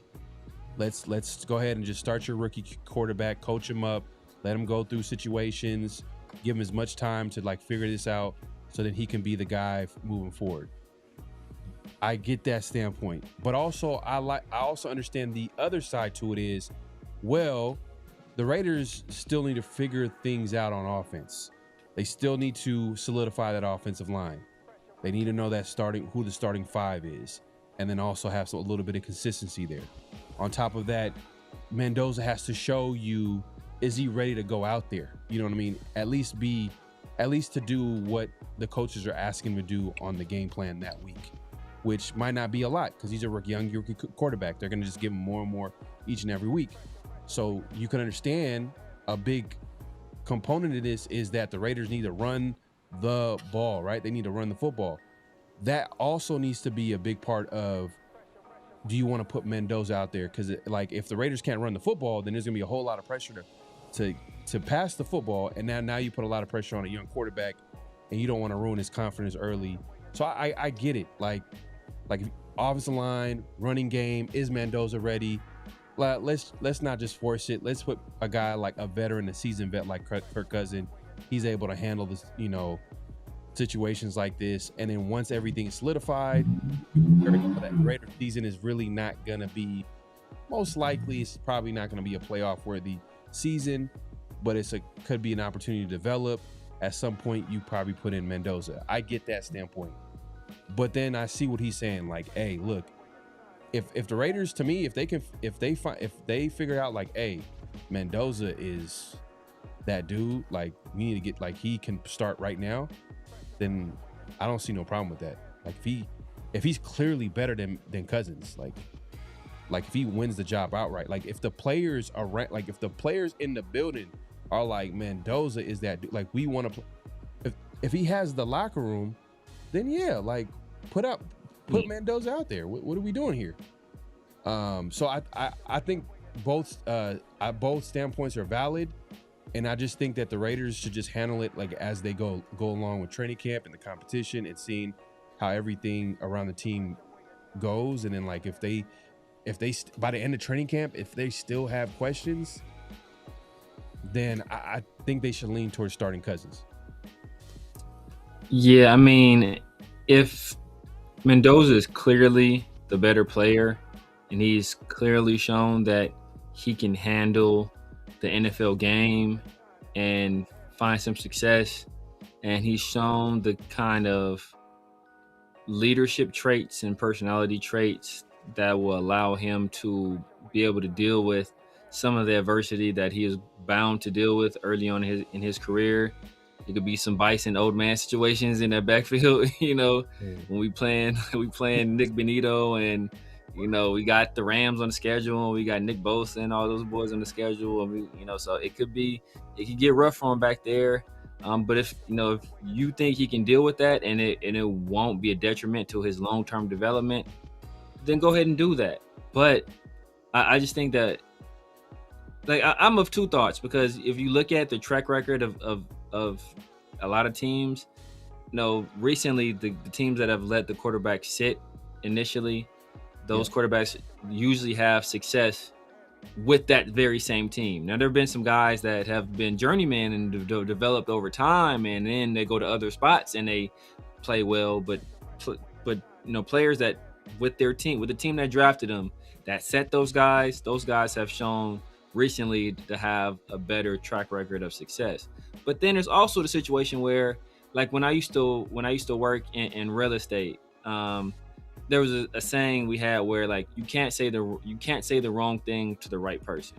So if he's the right person, then basically, like, if no matter what you do, he's going to find success. He's going to find a way to overcome the adversity. So if you feel he's built like that, then go ahead and do it. The thing I worry about more with Mendoza is that Mendoza thrived in structure. So he was in a very structured environment with Indiana and Kirk Cignetti, where they're a really well-coached team, a really good regimen. People around him were mature adults, a very high-level coaching staff. And while the talent wasn't at that level, those guys were just super disciplined, super organized. And you put him in the NFL, where he's not going to have that same level of structure early on. Not going to have the guys that are as well coached and as disciplined, and as compared to their counterparts as veteran, right? The team is, for the most part, it's a lot of youngish guys on this team. At Indiana, he had a very veteran team. So compared to his opponents, like the guys he had on his team were the elder statesmen, so to speak. So you just got to be careful. You got to be careful. But if you feel he can deal with it, you dropped him number 1 overall, get the show on the road. Yeah. No, like I said, I can see both sides, but to me, it's just like this is just. I feel like it's a good situation for the Raiders to be in, because the way they should handle it is let the best man win. You know what I mean? And we understand that Mendoza was drafted to be the guy, but we also know, like, who's the starting left guard? Who's the starting right guard? Who's our right tackle?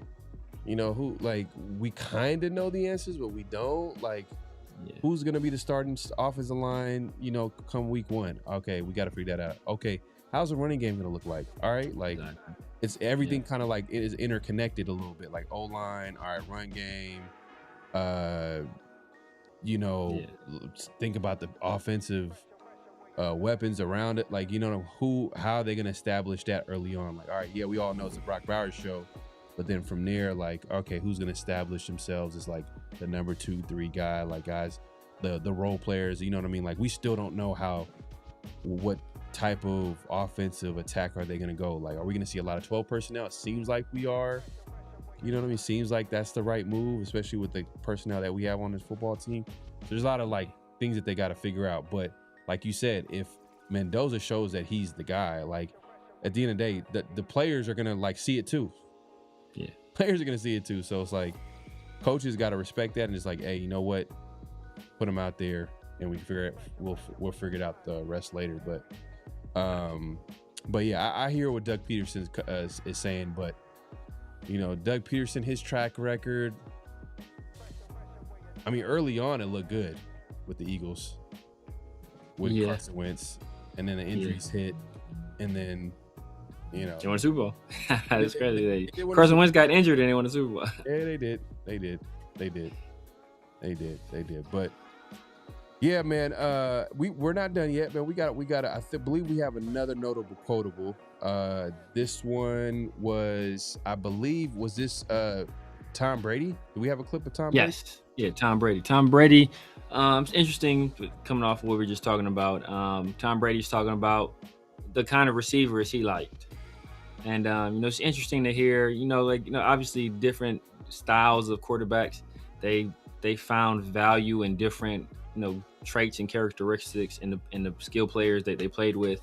So it's good to hear. I mean, it's interesting to hear what Tom Brady liked in his wide receivers. Yeah, I'm trying to pull up. Did we? Oh, yeah. Here we go.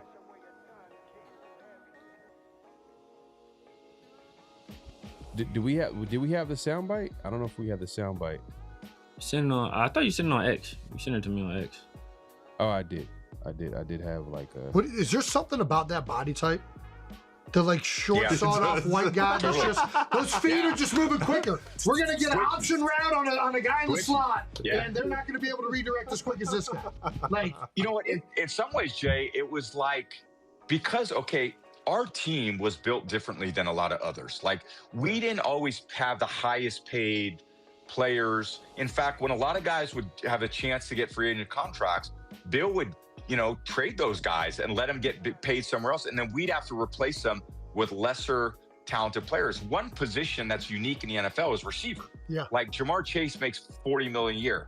T. Higgins makes 30. Tyreek Hill was making almost 30. We didn't have those players. So we had to find production from other areas, and slot receivers in the NFL don't get paid top dollar for receiver.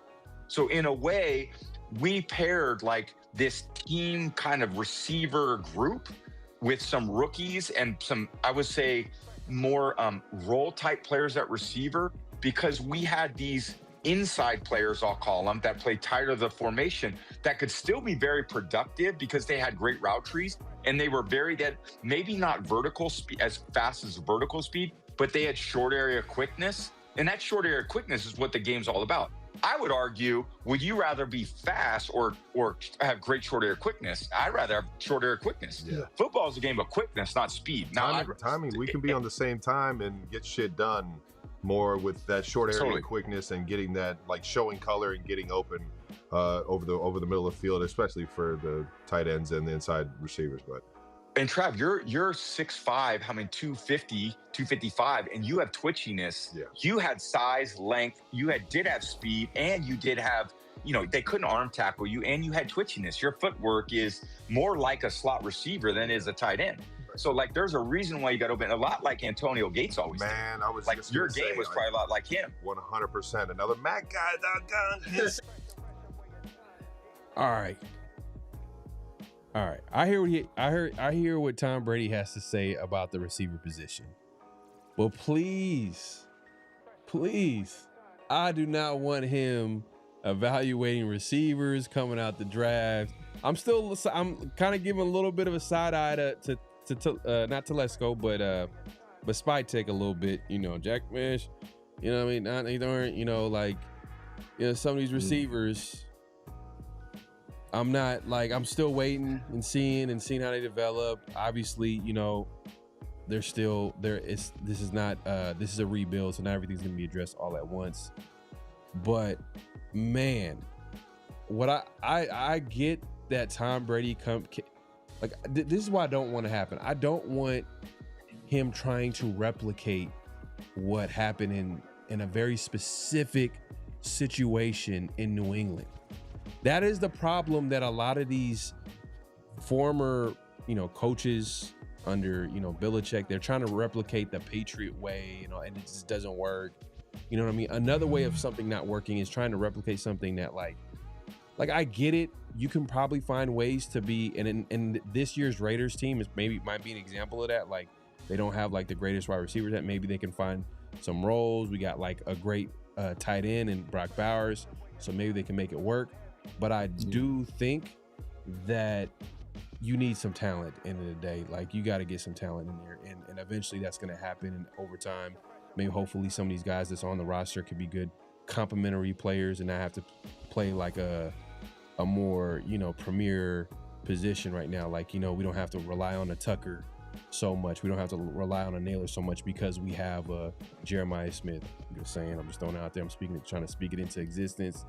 But whatever, fill in the blank, top receiver. You guys picking top 5, you're saying? Yeah, right. But yeah, like I get what he's trying to say about, you know, you don't want a fast receiver. You want a guy that's, you know, that's quicker than fast. But tell that to Kubiak. Kubiak has his version of it. Like, he wants speed too. He wants quickness, but he wants speed too. You know what I mean? You talked about Shaheed. Who's the Shaheed on this team? You kind of said, hey, Tucker could be that Shaheed, right? So, look, I would say I hear you, Tom, but I'm also looking at it like, please, like, stay in your lane, commentate games.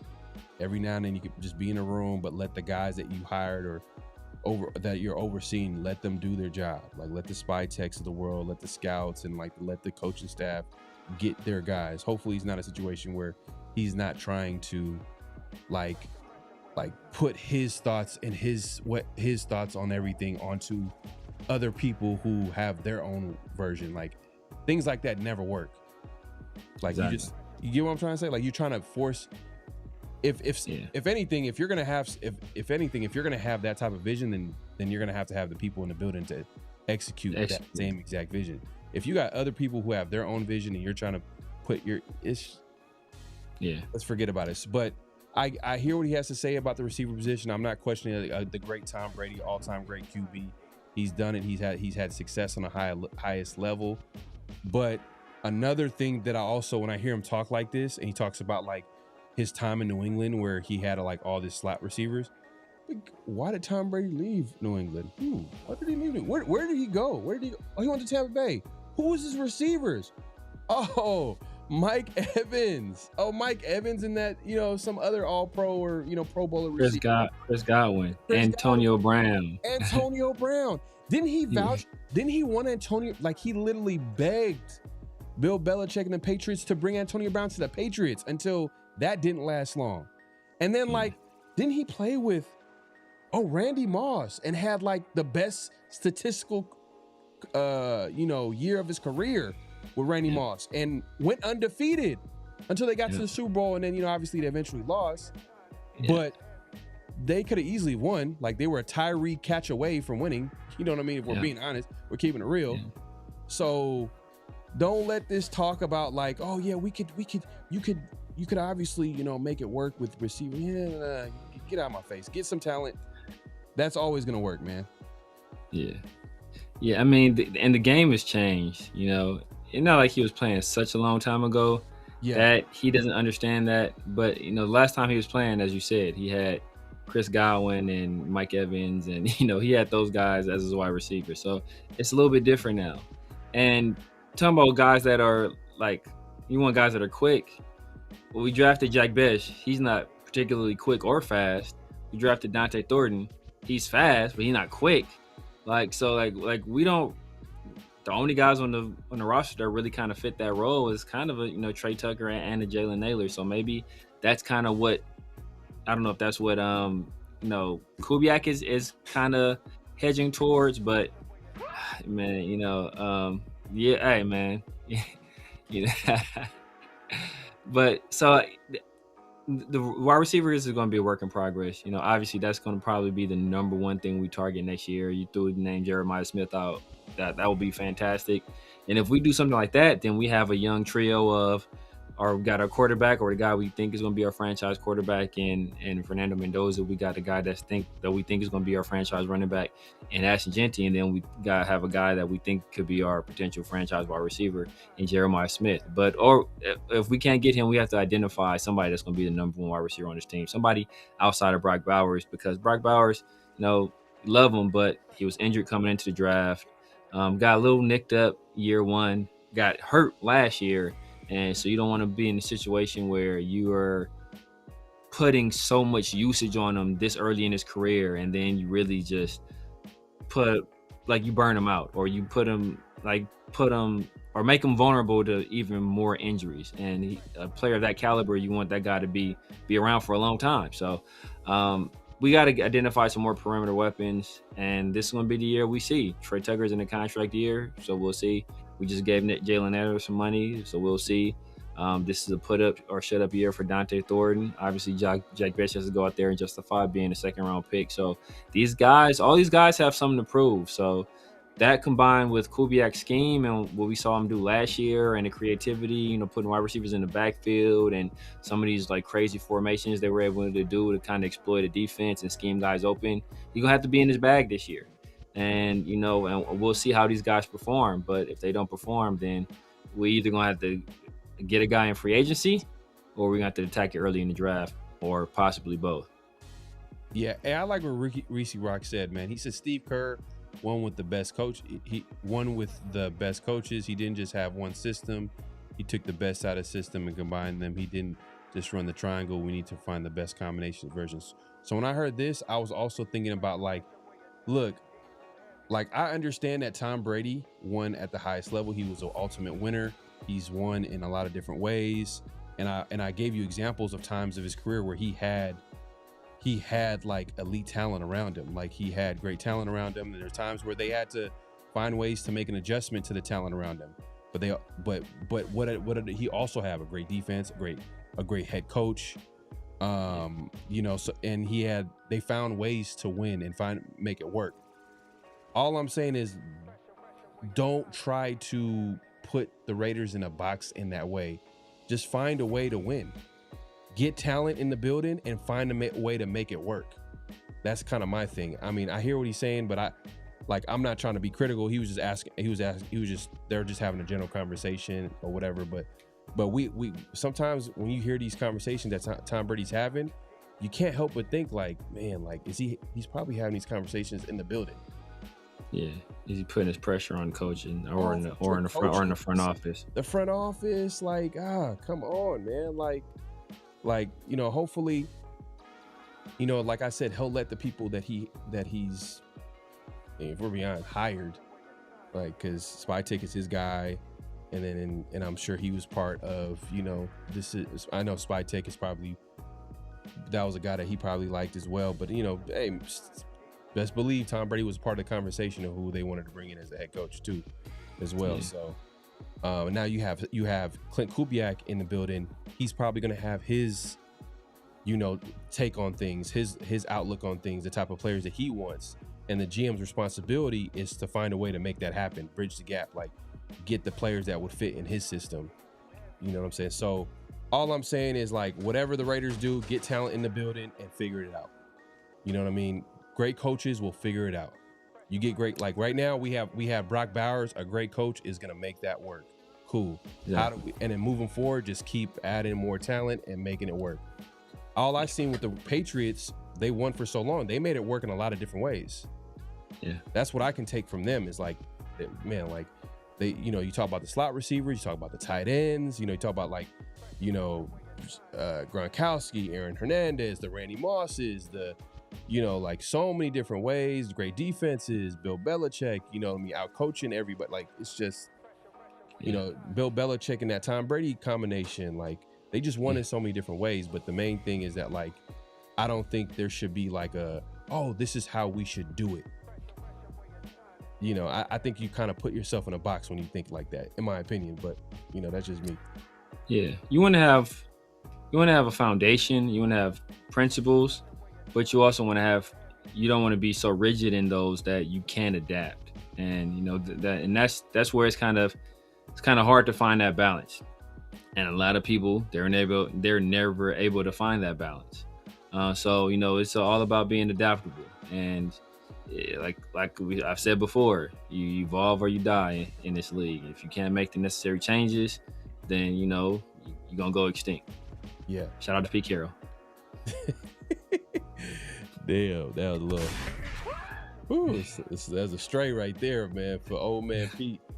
Man, we appreciate everybody coming through. Make sure to clock in, hit that like button, hit that subscribe, hit that notification bell. We're not done yet. We got one last thing to talk about today. We got what's real, what's not. That's where we say a statement. We let y'all or we say the statement, we react to it as well as everybody else in the chat to let us know if it's real or it's not.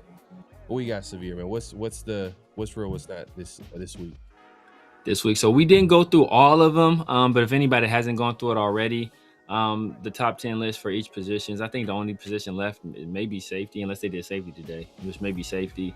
But we ain't gonna have no safety on the list. So we kind of know how many players we have in those top 10 lists. We end up finishing with 3 guys that were cemented in the top 10 of their positions, and there was Brock, Linderbaum, and who else am I forgetting? Brock, Linderbaum, and Max.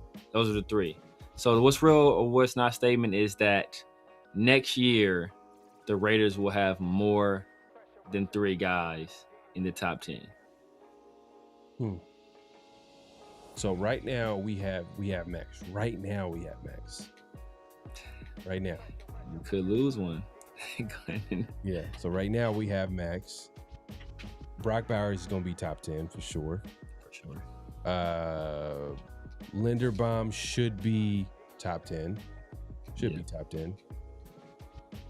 But I will say that he was only one of 2 centers that were on the list. Yeah, him and Creed Humphrey. Yeah. So you could see like on that list, like there was like more of a preference for guards for interior players. But I believe, what was the other center? I think Creed Humphrey. Yeah, Creed Humphrey was the other center. He was ranked like number 3 or 4. He probably high. Creed is considered like, and Tyler Linderbaum is getting way more. It's crazy, way more money than him. Yeah. So, which, hey, could be a chess move. Chiefs are screwed. Possibly. Because Creed Humphrey. I think he just re-upped though. That's the thing though. I think he just recently re-upped. So I think they Gucci. Damn. I think they Gucci, bro. Damn. I think he just re-upped not that long ago. Damn.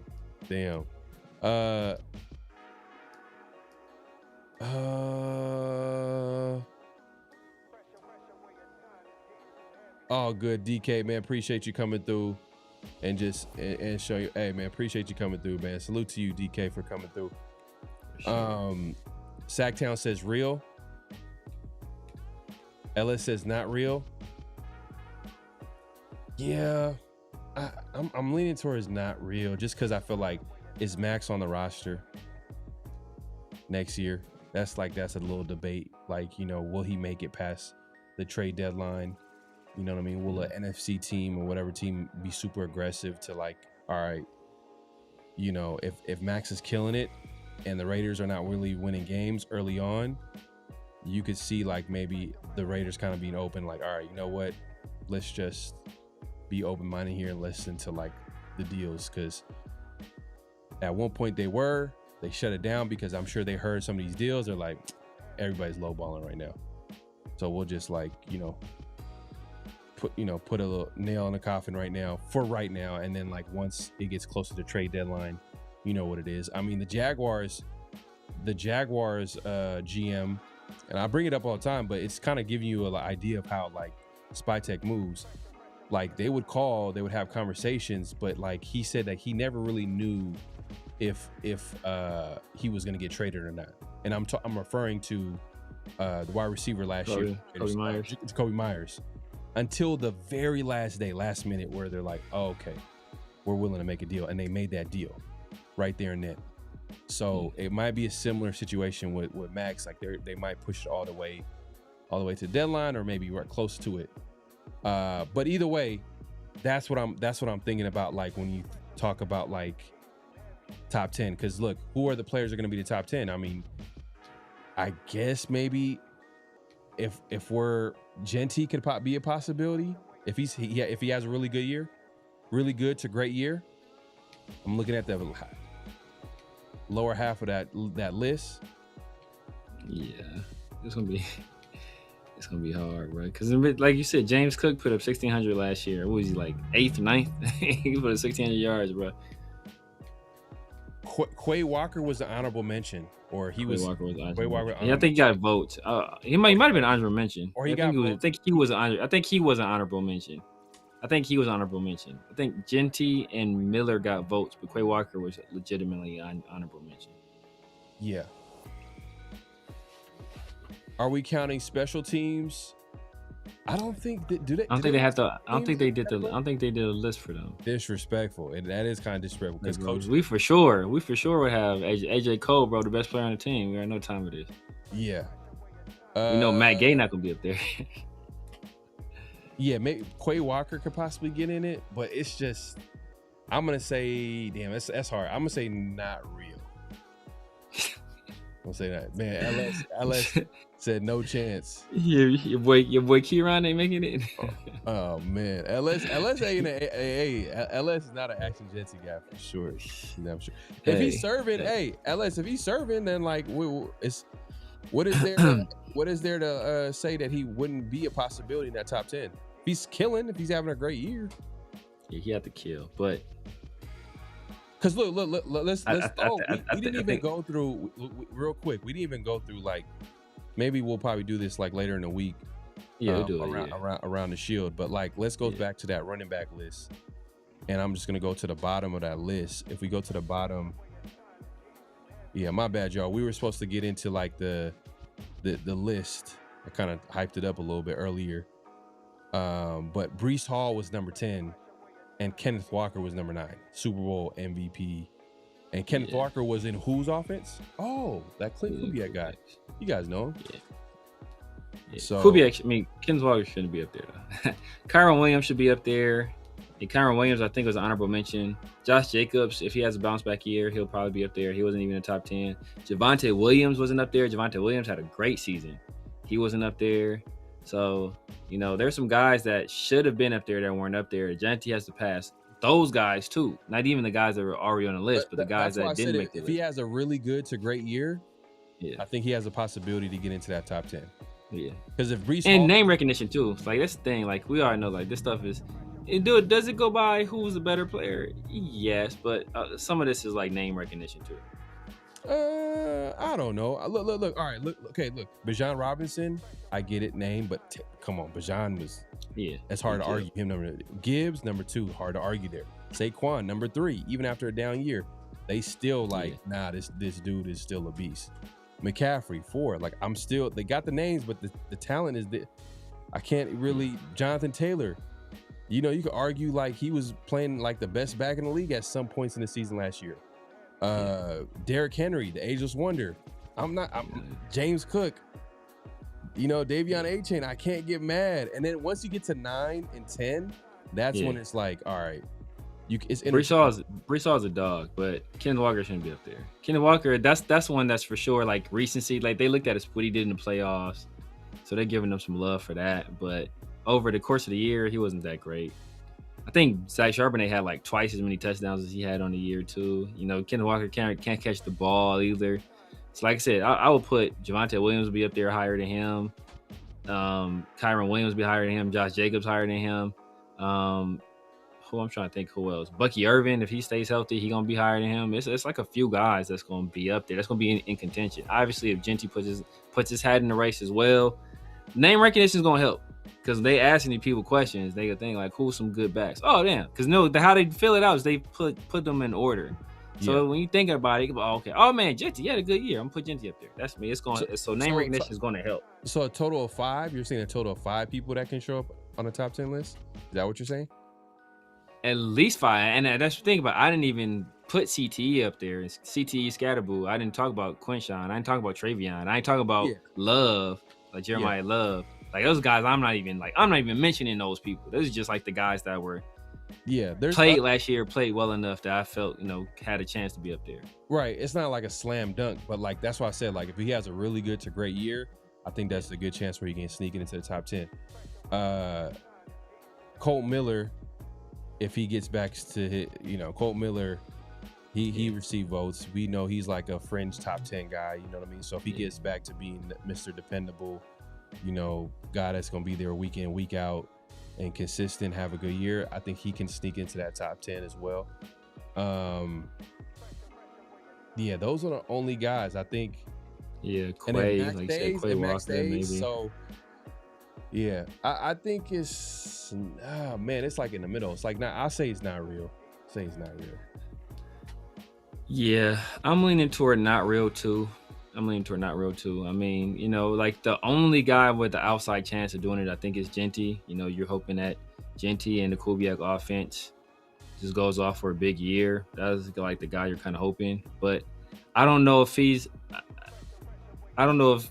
how Kubiak is going to utilize him. If he's sharing carries with Mike Washington, that's going to make it that much harder.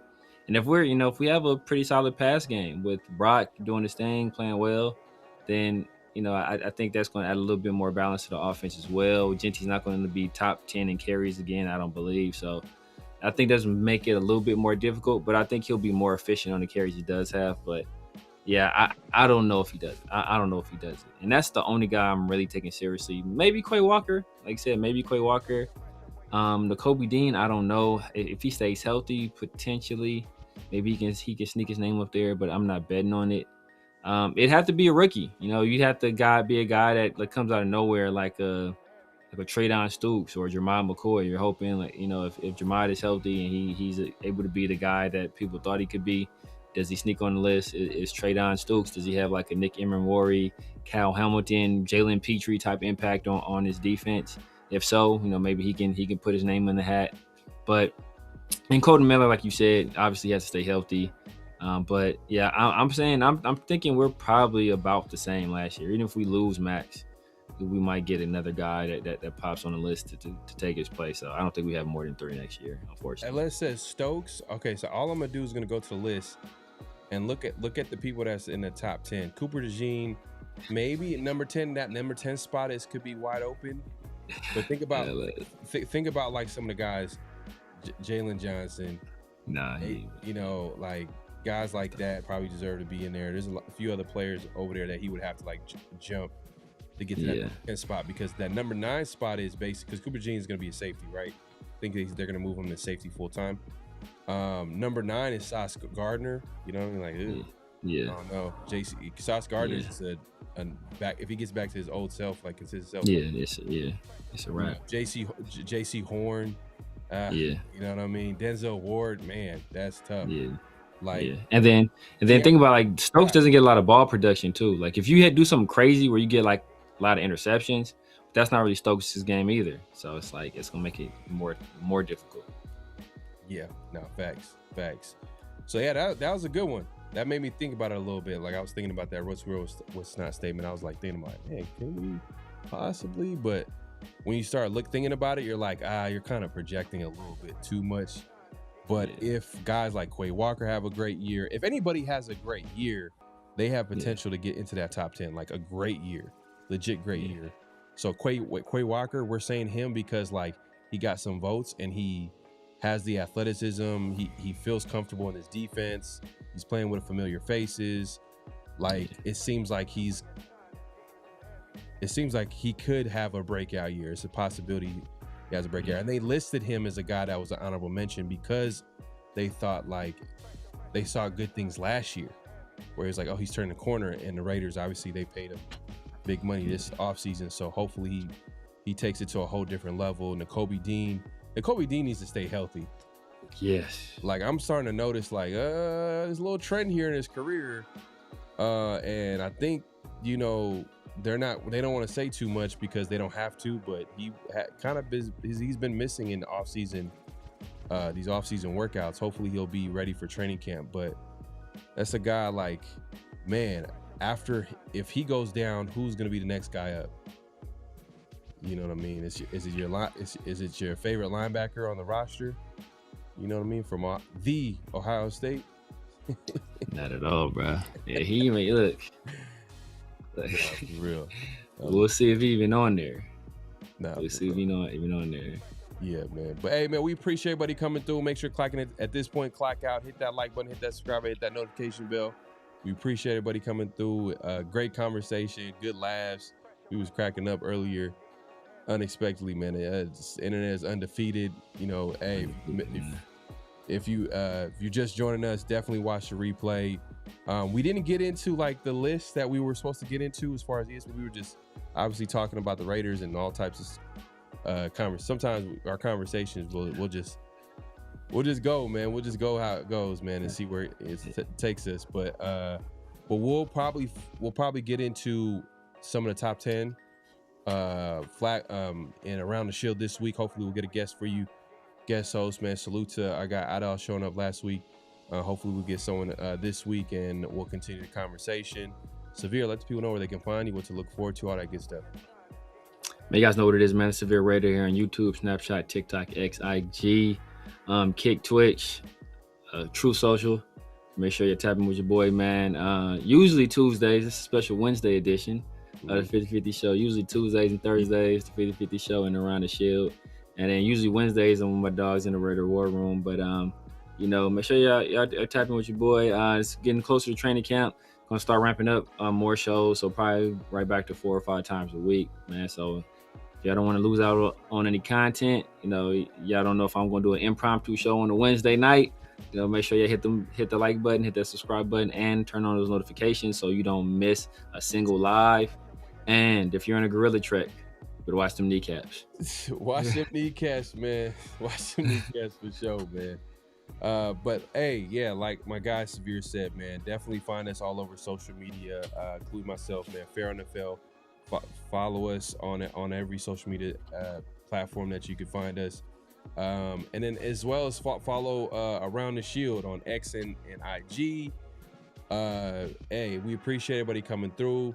Definitely anybody watching a replay, leave a comment. Leave a comment. Let us know, man. Let us know your thoughts, what you think about the show, about the Raiders, the team, where they're headed to, how you feel about the offseason, the outlook of the team, things that you're looking forward to. We're going to get into the conversations of like who we like, position battles, and like who we expect to like hopefully have a breakout year this year, things like that, as we kind of get closer and closer to training camp. But my guy LS is dying.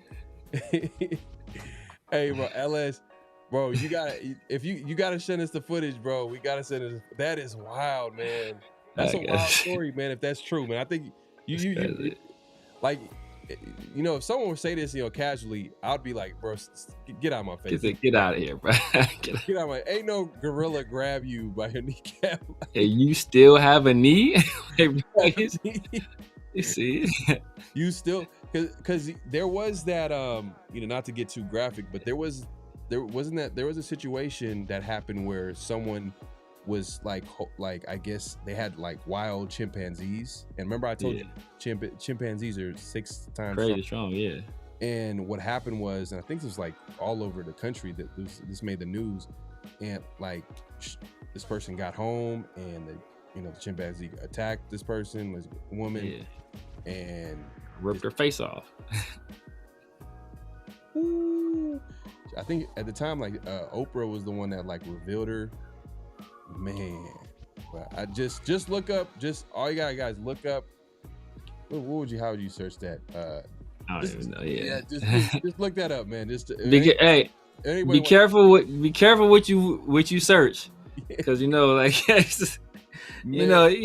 that how the algorithm they're gonna be like black gang violence. It's like that's crazy. Oh, that's crazy, man. Nah, but hey, look, that's I'll shoot it through. All right, for sure, man. That's wild, man. That's a crazy story, man. I'm glad that you were able to make it out of that situation. Yeah, and chimps, you don't get close to them. Oh, bro, you can't get close to them. Like gorillas, surprisingly, they're not as like crazy as like chimps are. My guy 805, man, makes an appearance. He says, "What's good, fellas? Survived the Dodgers B-Day. Still got money in the bank. Winning my end. Hit the people, man. Hey, man, appreciate my guy, man. Appreciate him coming through. Make sure head over there, man, and subscribe and hit the notification bells and all that good stuff. Man, salute to him pulling up. Hopefully get you on here soon too as well. Sure. LS the monster, yeah, for sure, man, for sure. Yeah, man. LS walking around like OJ Simpson. He got the OJ limp.